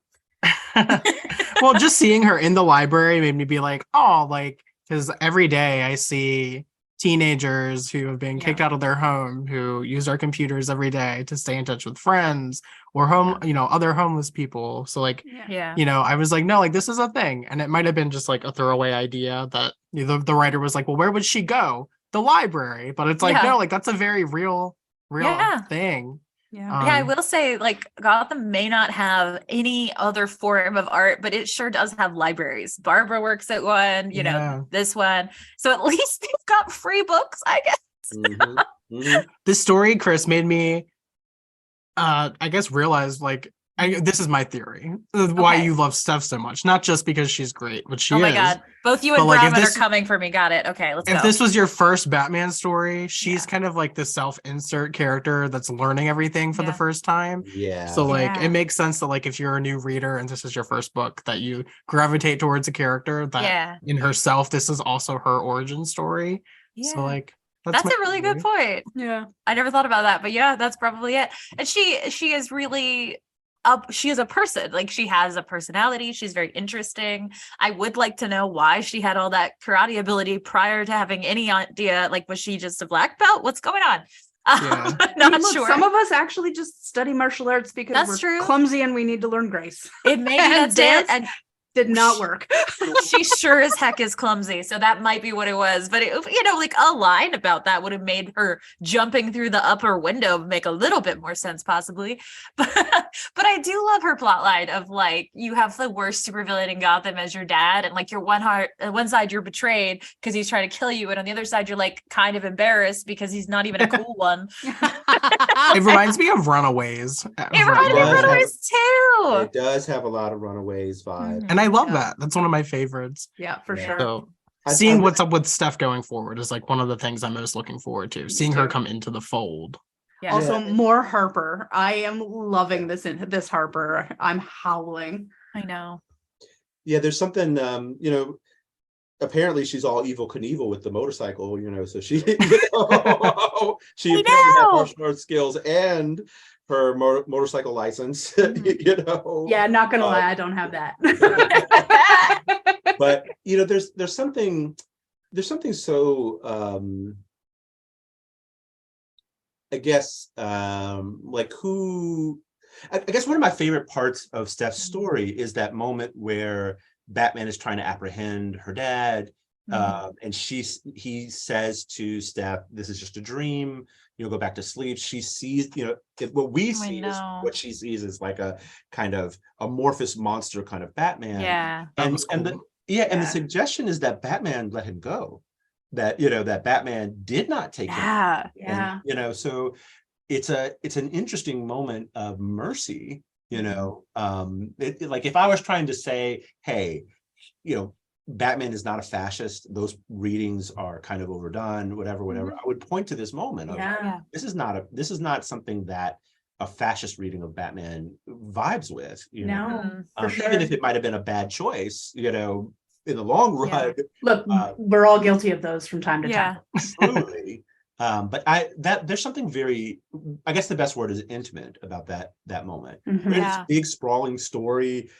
across continents, like all sorts of stuff, mystical stuff, all this stuff all over here. And then right in a small little moment, we get a kind of very human interaction. Yeah. And that's I think very important for Batman stories. Yes. To have it be grounded in some kind of intimacy. I agree. That reading is so different than what I took from that scene, but I totally agree with what you're saying, and I love that. My big takeaway was like, because knowing the relationship between Batman and Steph in the future, like beyond this story, I was like, oh, in her mind, like her first exposure to him was he was this nightmare. And like, so they have a very strained relationship, and like that was her first exposure to him, and he was super scary. So like, I don't know. I think both things are true. Yeah, exactly. Like both things are true, but like I didn't even think about that aspect that Steve was talking about. So like, I don't know. I found that interesting, and I wanted to share my thing. Yeah, it is interesting that she would have that monstrous image of him, because her interactions with him in the future are in a way like she's teasing him. She is the one that takes the piss out of Batman, and it's interesting to think of that through like a lens of he's scary. She has to make him more human. She does humanize him, yeah. Right, where the other ones saw him as a hero first. The other Robin saw him as a hero first, and so they have a harder time doing that. She almost has to do it to interact with him. So, yeah. And I guess my point was that Stephen is making such a great point of like, it was an act of mercy and he was doing something kind for her, but her takeaway is still ironically this nightmare that she was introduced to as a child. Yeah, a nightmare, and that she sees her dad as having manipulated Batman, because she had no way believes that was actually about protecting her. Right? She says that. She's like, that was one more time my dad used me as a shield. But then like there's the evidence of the evolving perception, like her evolving perception, right? Because when she was actually a child and actually had that experience, Batman was scary. Because here he was holding her dad up, and her dad was her hero. Yeah, this was 5 years ago, right? Right, 5 years ago. How old was she? When she was like 13. Oh my God! Right? We cannot. This timeline cannot. We cannot perceive the timeline. No, they cannot perceive the timeline. Neither can they. God, but DC doesn't have a timeline. It's not a thing. What even is time? Right? This was when it was at its worst too, because this was right after that panel where it's like when Bruce had adopted me when he was 19. You're like, what the fuck? No, exactly. But like, so you have the beginning of the evolution of her perception, right? So like you have her actually experiencing this where he's a nightmare, and then her remembering this experience where she now understands that her dad is kind of closer to the nightmare, and maybe Batman was doing something kind of nice, but she still has the sort of trauma of experiencing that as a child, where her home and her safety was breached by this giant man in a bat suit, which by all accounts is terrifying. So scary. So scary. So, and then, moving forward into their relationship where they, develop more sort of intimate, that's the wrong word, but you know what I mean? They're just close. They become closer. Yeah. There's it just sort of strikes me. Well, two things strike me in that Batman is not often encountering villains that have children, so that question about what to do with that, because Batman doesn't want to create more orphans, right? That's something probably he experiences very, visceral way. But, he's not often faced with that conundrum, and Stephanie represents that. But it also, I remember reading this and thinking, if any of you watch Young Justice, how much this feels like Artemis, Yes, I thought the same thing. Clue Master, Sports Master, there's that. This is the same character. Yeah. But I just really enjoyed, she also, she just, like I said, brings everything sort of close to the ground, keeps it from being so pie, pie in the sky, and so grand. And I think the Joker has a daughter now. Now he can get away with anything. Right. Think of the children, Batman. Batman's just gonna re-release him. The chances that the Joker didn't get a vasectomy right away, is it like, right? No way. Like not. Nah. I mean, look. Like, is this his bio daughter? Who is this girl? She's I mean, I think this daughter is the daughter of his soul. I think so. Clearly. I try to But- remember. I used to know, this is a character I've never cared to remember in any way. I think she is somebody who is delusional and believes she is Joker's daughter, I believe. Yeah, I don't that's think, kind of what I was wondering. because I don't think Joker is ever allowed to have any permanent attachments really in general. That There's a little bit of comic history about a Joker's daughter being an alternate Earth person from Okay. mid kind of mid 20th century stuff from Batman. So like in Earth 3 or 4, yeah. there's a Joker's daughter. Is that this one, do you think? No, No, I don't okay. think so. I just mean that in the same way, like it's not the same Hush from Hush. It's not the same, Carmine from the Long Halloween. They're just kind of This is a Carmine that wears t-shirts a lot. Yeah. I didn't like it. Can we also talk a minute about the fact that this character is defined as the Joker's daughter and Yes. not by her own character name? Yes, And that is something that they actually address in the I was going to story. say, Jason is like well represented in the comics as like the biggest feminist. He was just like, you're going to go Joker's daughter? You're your own person, girl. Like, come on. Let's talk identity, okay? I love it. Let's I loved talk it. identity. Loved it. At what That point was did they great. meet? When did Jason and her interact? I'm like blinking. Oh God, I don't remember why that even came up. Maybe was it Jason or was it Luke that talked to her? No, I don't know. It was probably Luke then. Oh, was it probably Luke, was yeah. Luke. My brain Yeah, just that inserted makes Jason sense. because that's very much a him line. Yes. No, I was like, I just read so many issues today that I'm like, oh my That gosh, could I'm happen. forgetting. You're right, it was Luke. I'm sorry. I No, that makes feel so sense. bad for Luke because I feel like this is in the portion of time where they haven't like so well defined his personality that he sometimes seems like one of the other characters. Mhm. Yeah. Right, like Steven, like I feel like this was true in his other comics too at the time, where you're like, come on, just flesh him out. Come on, you can do it. Yeah, there's a little bit of There it's wasn't a a little lot bit of of those weakness. like he just happens to be black kind of stuff Yeah, yeah. happening there, and so they're not really letting him have a full personality, and then he's behind a suit most of the Yeah. time. And so Yeah. you're in that same sort of like Princess and the Frog situation in which Yeah. you've got a black princess, but she spends most of the film as a frog. Yeah. Like Yeah. how should we understand that kind of representation? But The way Uh, that's yeah. Luke and Jace. I don't know. mhm. Yeah. So before we talk about Tim really quickly, Yes. did you all this is just a small thing with Sure. Pig.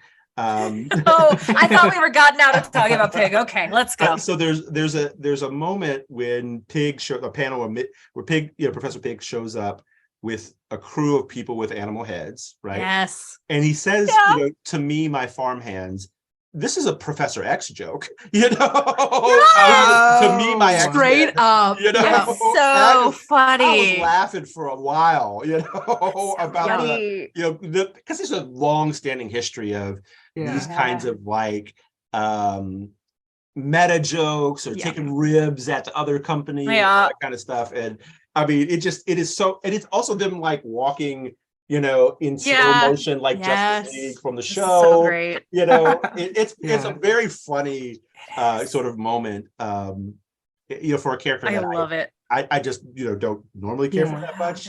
What- But- No, as much as I hate Pig, he had some of the best lines in this book, I thought, because they had me laughing, and then I'd be like, no, I don't want to like Professor Pig. Okay. Or No, like, I'm gonna. he's like, I'm walk gonna- a mile in my hooves. Okay, I did enjoy that line. I'll give Yeah. you that one, but I'm going to straight up argue with you there because the person with the best lines in this is a toss up, and Pig is not in the top two. It is either Julia or Harper, because like Julia, seriously, in the Batcave going, you made a decision. You just made a decision one day. Oh, my 12-year-old boy daydream of a base isn't rad enough. I have to get myself a dinosaur. I love it. Yeah, I feel like I need to spend 12 to 20 years trying to figure out what it says about Scott Snyder that he loves Pig this much. Like, Pig is forever. I know that this is a Grant Morrison created character, which is also like, I mean, I don't even question that anymore because that's Morrison. But Snyder is just like, what if we throw Pig in at every opportunity? And there was a part, because I didn't remember this so clearly to know when characters leave Eternal. There was a part where I was like, great, Pig's done. It was like, he's back. No, Pig is eternal in this book. Yeah. He's eternal. My guess is he was like recent, like because he got introduced in what, like Batman and Robin issue somewhere in 1 to 3, and that wasn't that long ago. Like Grant Morrison just wrapped up their Ink run, which is where Damian died. So like, I know, but like, Pig's just new. I mean, he is, but I feel like Snyder brings him up a lot because this is not like it's the only time. He's just constantly, he's got a thing for Pig, and I just want to talk, Scott. That's all I want to do. I want to talk. I want to know what that's about. Something's working for me. I want to talk Gross. about the successful, like, drive of science in Gotham. Yeah. I want to talk about the fact that the bad guys have access to a lot of really cutting edge scientific development. Like, there's some organ donation places in the world that could use some of Dr. Pig's genius here, that he can graft animal heads on people so successfully. I'm with you, but let me just, he does make those people crazy every time. I mean, he does, yes. I'm not sure that it works 100%. But the fact that it works you're at right. all It is has something some- we kind of need to explore it has on a grander some- scale. It has some kinks to work out. You're I right, but there mean- is some like research to be had. I am sure some pharmaceutical company would fund him. But no, you're right. Like all of Batman's villains are incredibly smart and capable people. Like, okay, I'm just saying that having some knowledge of the funding that it takes to do any level of experimentation, I'm just... You get the life of crime is what you're saying right now? I do. And there's another reason why there isn't a lot of art in Gotham, because there's just no funding. It's all going straight down the criminal alley. Like... That's really Sometimes true. you just gotta turn someone into a pig. I or a mean, falcon. apparently, Or a horse, or the guy with the tiny Priority. chicken head, who was Okay. my favorite tiny chicken head man. When Oh they my take God. Pig to Arkham, and they ask Pig a question, and he just goes oink. Oink. I loved when Batman. I loved when Batman grabs him. He grabs him and like headbutts him, and he goes, "Pig goes oink." I was like, I don't know what happened there, Batman, but I'm glad you got that out of your system. Oh my God. He was very camp. I was here for it in this one particular book. Look, I mean, you've got to throw back to the camp, right? Like, Yeah. holy exits, Batman. What is it? Looks like a door, Robin. All right, best for last. We got to talk about Tim. Yes. Okay, we have this panel of Tim in the middle giving Batman a hand up through the exploded tower thing with, we've got Batgirl on the one side and Red Hood on the other, and he just says, "We've got you." It's so great after Glorious. having seen their first interaction in this comic where Batman's like, "Hey, I could really use you to work along with me." And Tim, who has only ever been driven by that desire, right? Yeah. Like that's what he wants usually, is like, "Are you kidding me right now? You're going to come to me and ask for help after the shit you put me through?" Yeah, exactly. It was just lovely to see him back. I was like, oh. I know. I already talked about the butt shot and how I liked his bestie relationship with Harper. I do, yeah. I Yes. think Those were like my two highlights. I'm obsessed with Tim and Harper. I'm so eternally sad. That was not meant to be a pun, but here we are. I'm eternally Amazing. sad that post Tennian nobody cares about Harper. Like I will forever be sad about that, because Tim and Harper is the best bromance in these books, and I love it. that bromance. Tim and Harper is so golden. Just the way she gets past every one of his defenses and it just pisses him off is so it just is such a great motivation for him to be better. I know. I'm obsessed with it. So there is a through line in this story, which I feel like we need to dig into, which is the women that Batman refuses to train, which just is like a repeated through line, right? Because we literally have Barbara having a conversation about that at one point, like an internal monologue about how she was never picked, like he picked his people and it was never her. And then, you know, we have Harper, and we will eventually get Steph, who also constantly forces herself upon Batman. But it's not like he never picks her, right? Like she's just forces herself to be there. So we have this like kind of through line, and I just love that Tim was like, you know, he's sitting there talking to a villain, and he's like, this girl got potential though. I think I'm gonna trade her. And then she's like, yay, when do we start? I know, because she bugged him. Sorry, I got bored. I like that moment where he's like, how did you get in here? Did you get past did you hack the systems or anything? She's like, I just like stood behind you. like really a ninja. Like a ninja. Hilarious. You know? I love when she climbs in through the vents and she's like, why is there no door? And then she looks over and she's like, oh, a door. Greatest. She killed me. I love that. Go ahead, TJ. Yeah.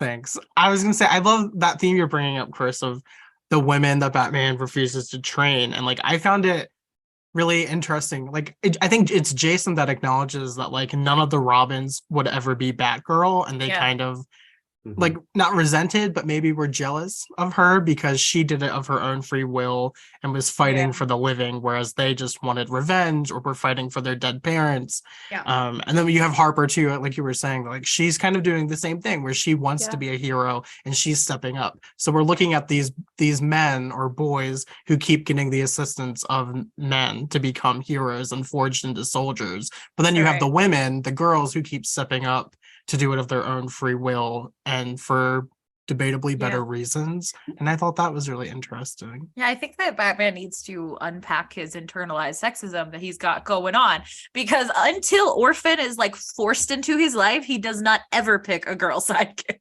Well, and it's interesting because until, as you say, Orphan, it's the women are proactive and the men are reactive, and that's a really interesting dichotomy to sort of unpack. Yeah, he picks them. They don't try, except for Tim, who also is kind of, you know, our queer boy is the one that like pushes to be a hero. The others he picks out and makes into heroes. You know, they are not given so much of the choice. What were you gonna say, Stephen? Oh, you know, I think y'all are right on about that, and I mean, some of it obviously is legacy stuff from absolutely, misogyny in the comics, you know, who is positioned as someone who needs to be protected, and I think that there's some interesting evolving readings of that, in which I mean, I think we could also have a continuity in which Batman, though not explicitly saying this, was like, I messed that up. I got that wrong. You know, God, I would love that. I was wrong about that. I should have trained y'all. You know? And you know, maybe even him acknowledging his inability to see himself in women. You know, to see. I think he sees in Jason and Dick, you know, a little version of him. You know, I'm rescuing the boy that I was. And that's the project, right? But he doesn't see that in Stephanie, you know, who hasn't been his father. He doesn't see himself.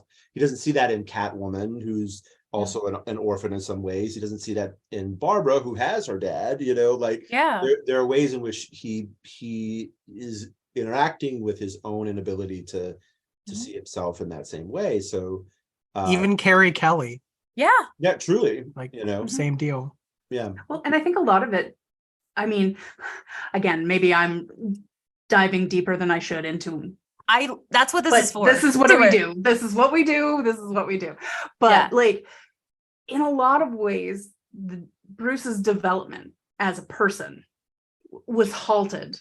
In that traumatic moment. You know, and he, for all the resources that he had and everything that was available to him, he really didn't get the kind of emotional growth support that he needed. You know, there was a lot of effort there, but not a lot of like, he didn't get hugged a lot, let's be fair, you know, not a lot of deep connection. So all of his connection was lost in that moment, and his development stopped as a result, and was really kind of cut. So in a lot of ways, Batman is the young boy in an adult rich man's body. Yeah. Yeah. And so him rescuing himself over and over again makes a lot of sense. And until he starts to actually interact with these people as equals. So the further he goes down the Robin line, you know? Yeah. And that forces that development, and those connections force that development, and that force that growth and that maturity. Mhm. And, you know, better late than never. And it happens to the best of us. And we are all still growing and, you know, continual improvement and all of that and whatnot. Yeah.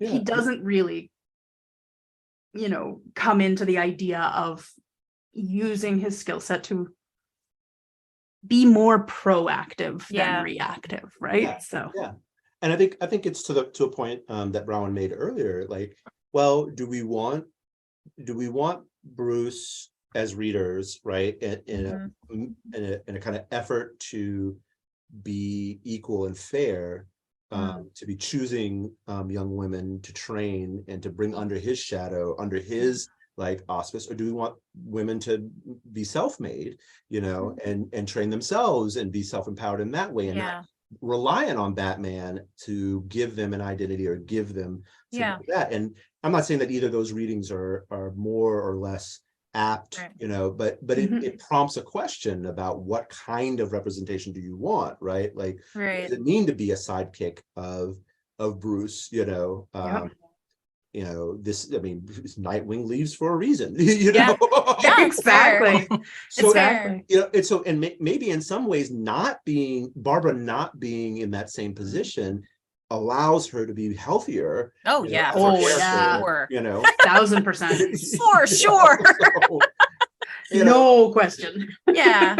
So This ties into one of my favorite moments, which is when Jim is talking to Barbara on the phone. He's like, "Who's taking care of you right now?" And then it cuts to Jason calling her, and then she just says, "I'm taking care of myself right now." And that was just I laughed at the Jason bit, but then I was like, "Yeah, go Barbara. You don't need a man." I love that. Did you all notice that Harper Lee's not Harper Lee, Harper Rowe? You called her that earlier, and I lost. I was like, right in my literature brain. Yes, you are. I love it. Did I say Harper Lee earlier? Yes. Yeah, you did. Yeah, Yeah, it was amazing. To kill a bluebird, it's fine. His name is Harper Rowe. Row your boat, row. Harper Rowe's mask looks exactly like the grifter from Wildcats. I don't know if you all know. This image book, you know, that ends up being kind of brought into DC. Right. So there's a very strong similarity. His is red, you know, but it looks like a cloth, you know, bandana and the face with the two eyes. The two eyes. Yeah. I love there's something about that I kept returning to, but Harper Lee, I can't believe I did that. You know? I love it. I loved it. I will say, I think all this is true. There is the in-universe read of why Batman has only male sidekicks, and then there is the out-of-universe publisher reasoning. But I do think it's interesting that this book seems to acknowledge that it's not okay that this happened, because we have the fact that two of the women, and I can't remember, but I feel like Steph also brings it up later, are actually saying it. But we also have Alfred, who is very often the voice of rationality in these stories, literally talking to Tim, and Tim's like, "Is this the girl that's been bothering Batman?" And he's like, "If by bothering you mean saving his life repeatedly, then yes, that's Harper." Yes, exactly. Oh, Alfred was great. The scene where Alfred is protecting the house is also one of my favorite scenes. I always love that. Him and his shotgun are always the final defense of Batman's domain, and I love it. I know. I was a little I was like, "Oh no, you didn't." When he got beat so fast, I was like, "No." I mean, I know that, and then they start to make him look sort of weak and old, and again, the art kind of changes, and I get he gets fatter. He gets so much fatter. Did you notice? He looks so different. All of a sudden, he's in the hospital, and they were pumping him full of fluids. Like, what is happening there? I don't know. But anyway, he goes from the skinny Alfred to, okay. They just fed him a roast dinner and a bunch of cheeseburgers overnight. I don't know what happened, but anyway, doesn't matter.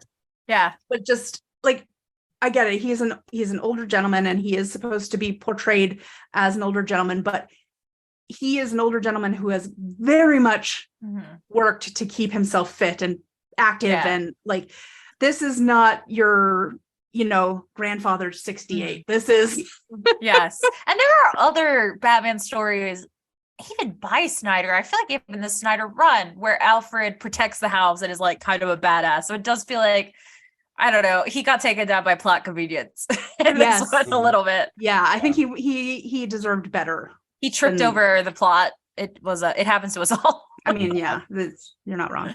And that's part of Hush's MO, right? Yeah. To be disguised as other people, or to be access to the mansion in ways that he wouldn't have expected. But right, it is he sort of goes from, the gargoyle of the mansion to being stabbed in the brain with a syringe very fast. I cringed. Oh god. So many syringes in this story. I mean, repeated syringes. I mean, I guess that is one way to cross the blood-brain barrier, but you sure did cross it. It crossed. I'm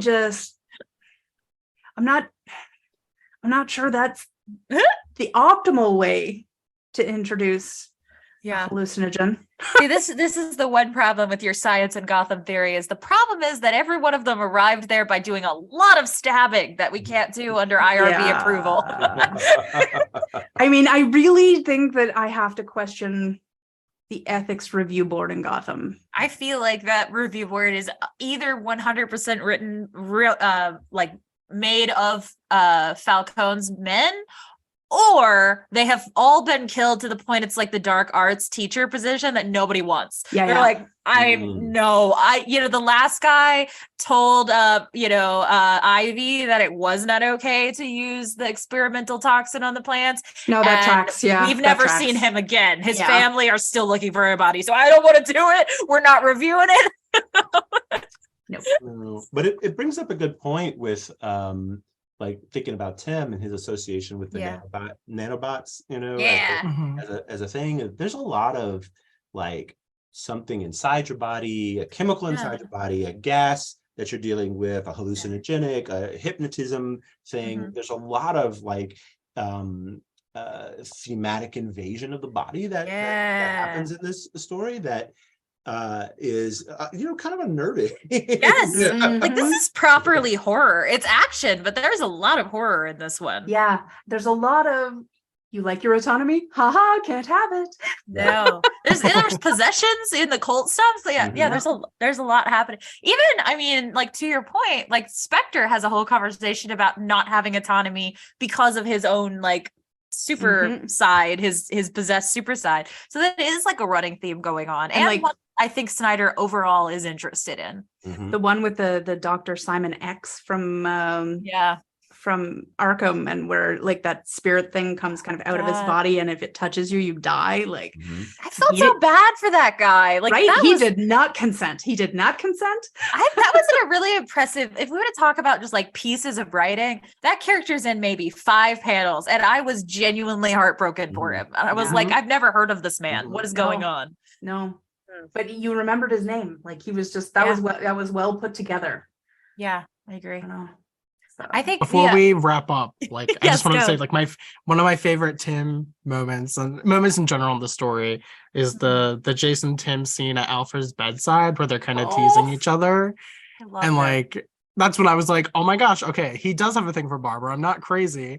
And then you have the Tim and Harper plot, and Jason's kind of poking fun at it, and Tim just says like, this is not the place for that conversation. And I was like, that was the perfect response for both. That's so funny. Yeah, the old reading and the modern reading. I know Tim is queer, and maybe he just doesn't and Harper is queer. They both were like, "Oh no, us no." So, I like that line still like holds up with the modern reading, and you're like, "Oh yeah, he didn't want to talk about it right then." Yeah, no, but I also love that Jason comes back with the, "Oh, are you kidding me? Alfred has been dying for us to have this conversation." Like, I mean, when you're talking about Bronwyn, this being so formative, Tim and Jason's friendship is one of my favorite parts of all of Batman. And we see it more coming up in the series, but like just seeing the minute of it here, I was like, oh yeah, this is where that started. I can't wait for more of that. That one thing I am really looking forward to in the wrap up like the sort of denouement of this story is more of the team action, because you can see that starting, like they're just pulling the team together and you can see the elements of it forming. We had the red triad, like that was great, and then we had the we have the Tim and Harper stuff, and we have the like it's all coming together, and I can't wait for that sort of the culmination of all of this teamwork to really pull it together and save the day, because that's 100%. I agree. That's what before I was gonna say, just since we're wrapping up, and yeah, since I made a particular kind of error in calling Harper the wrong name. yes. I'm just gonna go on record and say that Killer Croc is the Boo Radley of this story. Yes! Oh, yeah. I was gonna say we didn't talk about Croc yet. glorious. So for great. the next podcast, maybe a little Boo Radley Croc. Boo you Radley know. Croc. Oh my God, I'm holding you to that. I mean, I love it. Literally, Croc is so sweet in this. I love that Croc is one of those characters where it's like, yes, he is a literal killer Croc. He has eaten people, sure, but he also cares about the little guy. But like, look, everybody has flaws, okay? Everybody's got a flaw. This is Gotham. He only eats some faces. I did love the line where Bart is like, there were the flak jackets of 2 JCPD in here, and he's like, yeah, the bad ones. What Exactly. Not talking about it. Keep moving. This had to have been around. What do you want from me? Like, even back in the day, Croc is like, fucking ACAB, man. Shut Yeah. it. Yes, he really was. He was like, look, we're not Bard. You didn't miss them. Just keep walking. You didn't perceive this. And I do love that when that battle breaks out between Bard and Croc, which is hilarious to call it a battle. Right.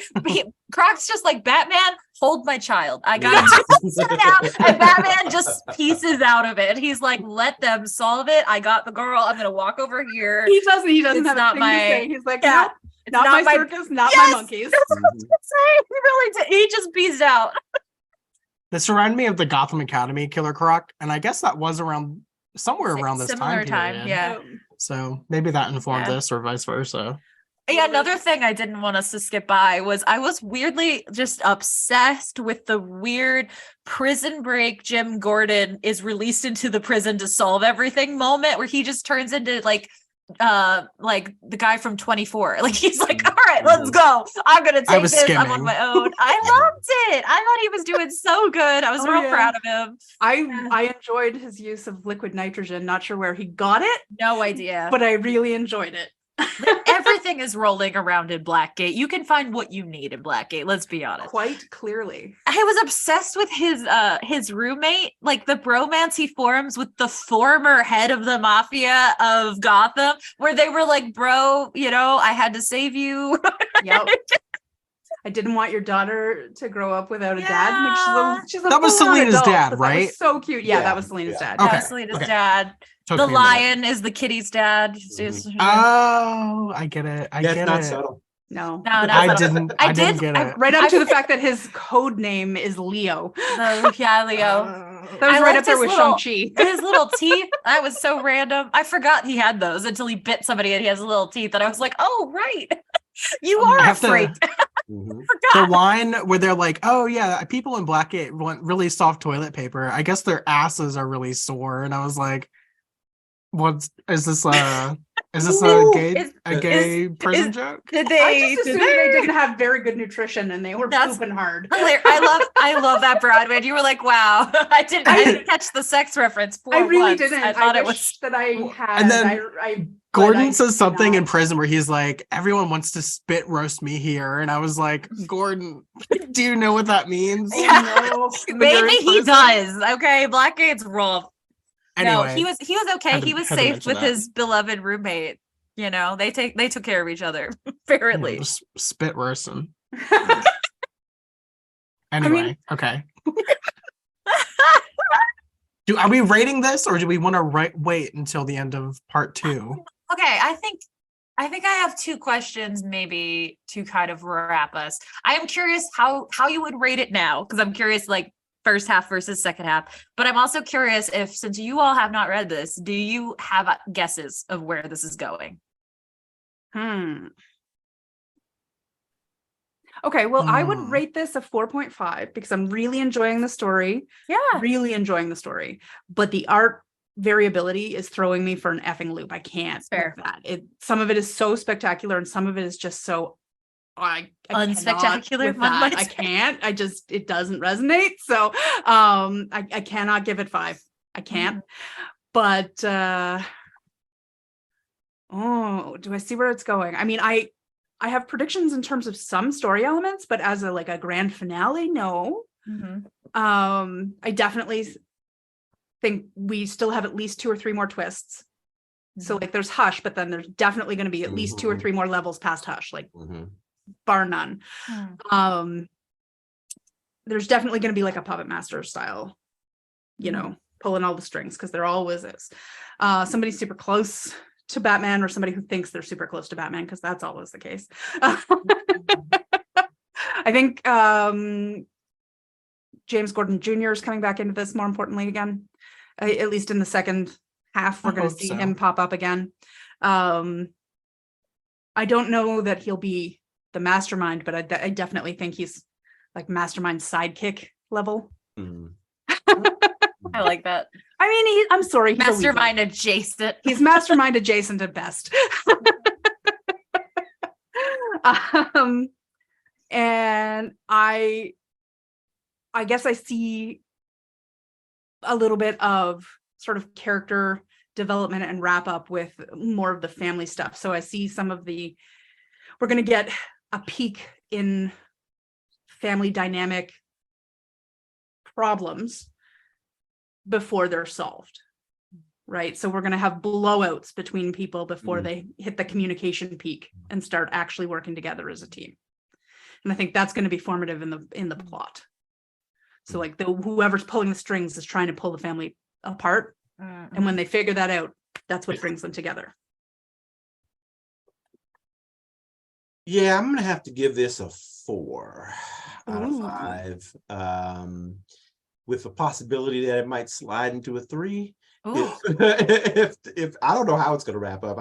I like the way that you were just describing the possibilities there.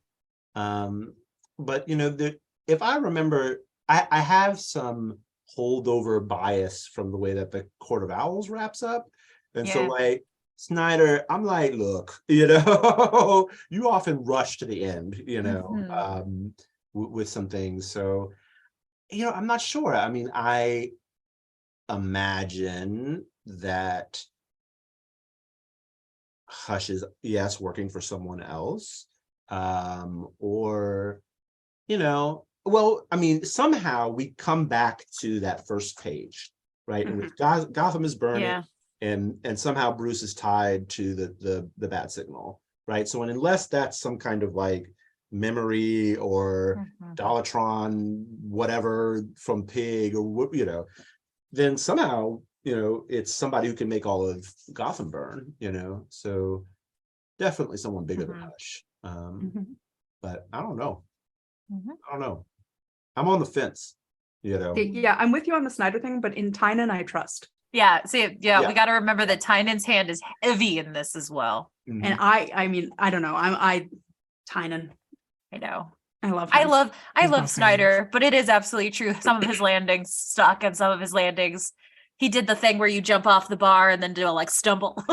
And the jump is still spectacular. Yeah, it was a great jump, but my goodness, you broke your ankle on the way down. Yeah, rough. No, I mean, I guess one of the things that I'm not, everything about the way that the book is being told doesn't suggest to me that they're very interested in very tightly constructed plot, as much as collage, right? That a lot of what we get is kind of an overview of things, collages of things, different sort of here and here and here. And so I imagine a patchwork ending, that's what I'm actually anticipating, rather than something that unifies everything. But I don't, you're right. I mean, Tynan is a writer, a Batman writer, which I really enjoy as well. So Yeah, I don't know. I don't know. I gotta reserve judgment. All right. You know, this could be a Jason Bard situation. That's all I'm saying. All I'm saying is the whole book might be Jason Bard. You know? Surprise! I mean, The you're not third wrong. Jason of the series. You're is not Jason wrong. Bourne. Okay. I see where you're coming from, Stephen. And like, a lot of times when reading, especially like the one that I'm remembering right now, so I'll give it as an example, is the Alfred Julia scenes.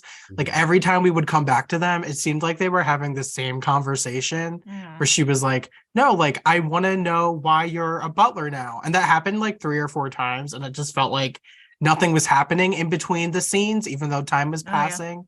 So like, and I think a lot of that just is like, there's so many hands in the pot. So like, I am kind of not hesitant, but I'm like cautious to see how it's going to end. So I'm like, I want it to land, but either way, I like Bronwyn was saying, I'm really excited that all the fam is together. We're going to be bringing Steph in. Like, I'm really excited to see them all interacting. And like, in my mind, I'm like, we're building up to some sort of like war in the streets and all the Bat family is going to be working together. And I'd love to see that.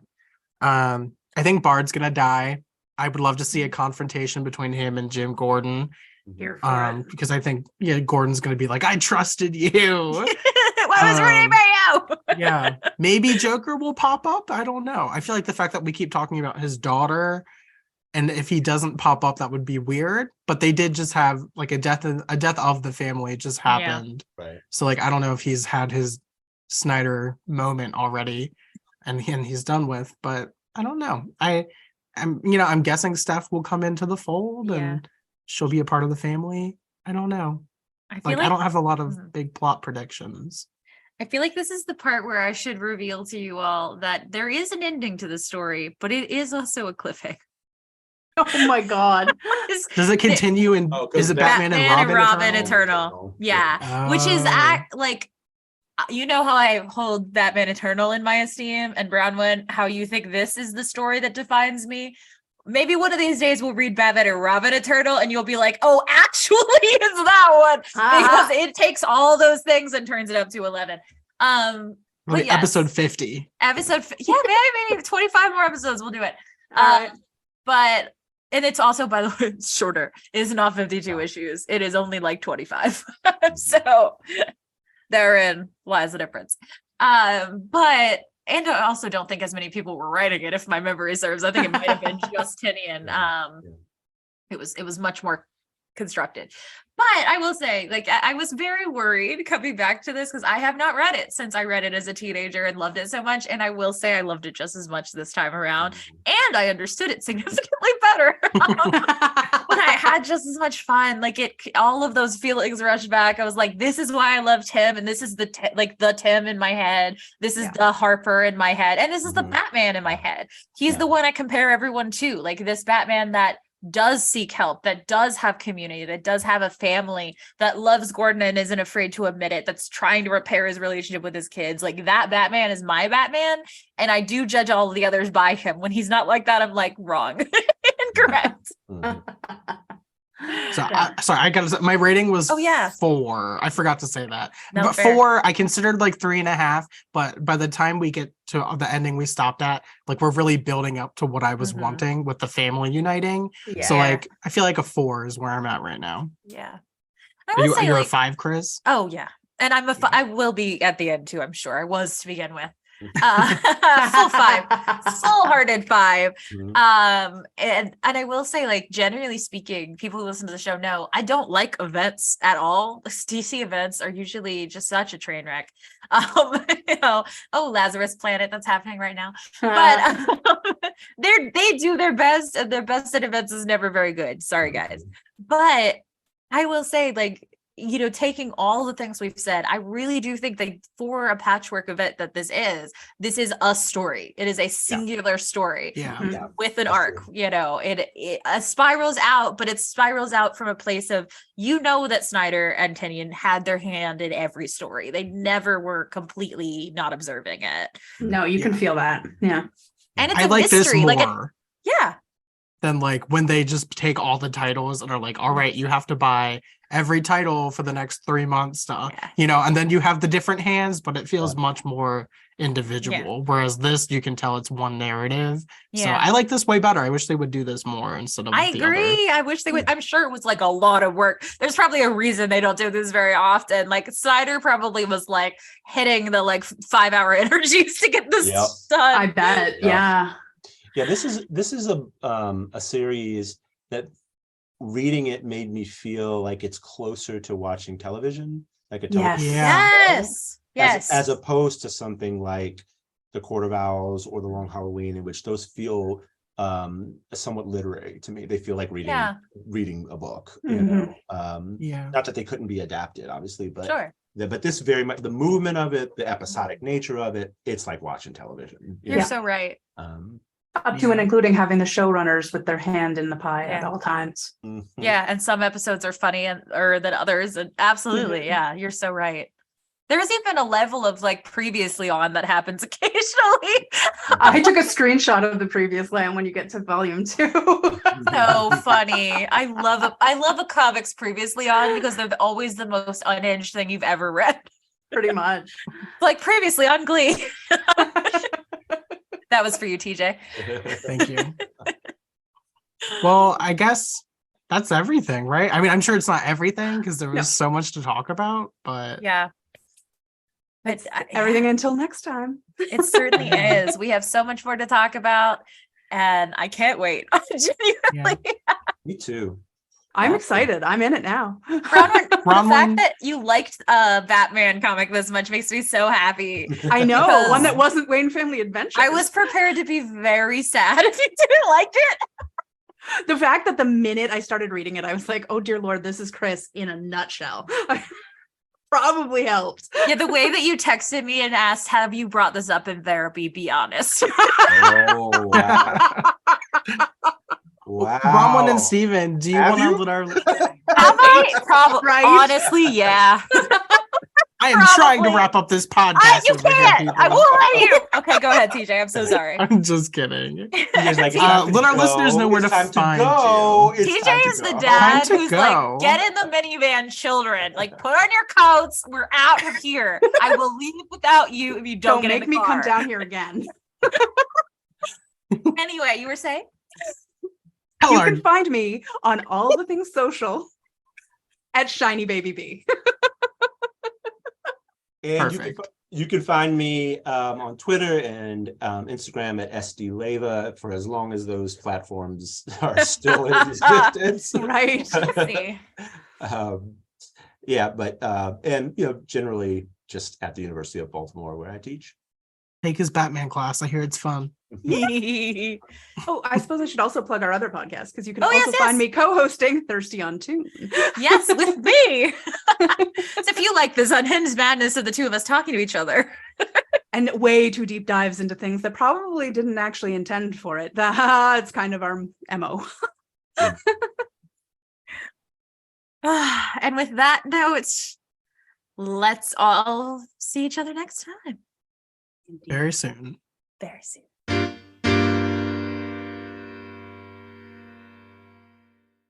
Thank you for listening to the Gotham Outsiders. You can find me, Chris, on Twitter at The Myth of Psyche, where I talk about feminism, psychology, and Batman, of course. But you can also find me on my new show at Thirsty on Tune, over on the Talking Comics feed, where Bronwyn and I review webtoons and drink wine, and also review romance novels. You can also find me writing reviews at talkingcomics.com, and I am now accepting consulting clients. So if you need someone to do sensitivity reading or consult on psychology or queer identity, I'm your person. You can also find my co-host TJ at Troyfin2 on Twitter, where I talk about books, gay things, gay books, and all sorts of things, including Batman pretty often, way more than I used to.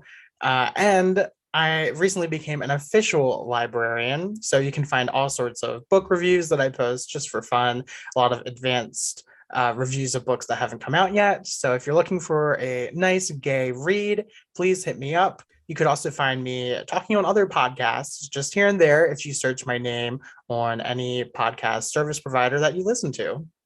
And you can find us both talking about Batman all the time at the Gotham Outsiders. So join us next time. Same bat time, same bat place.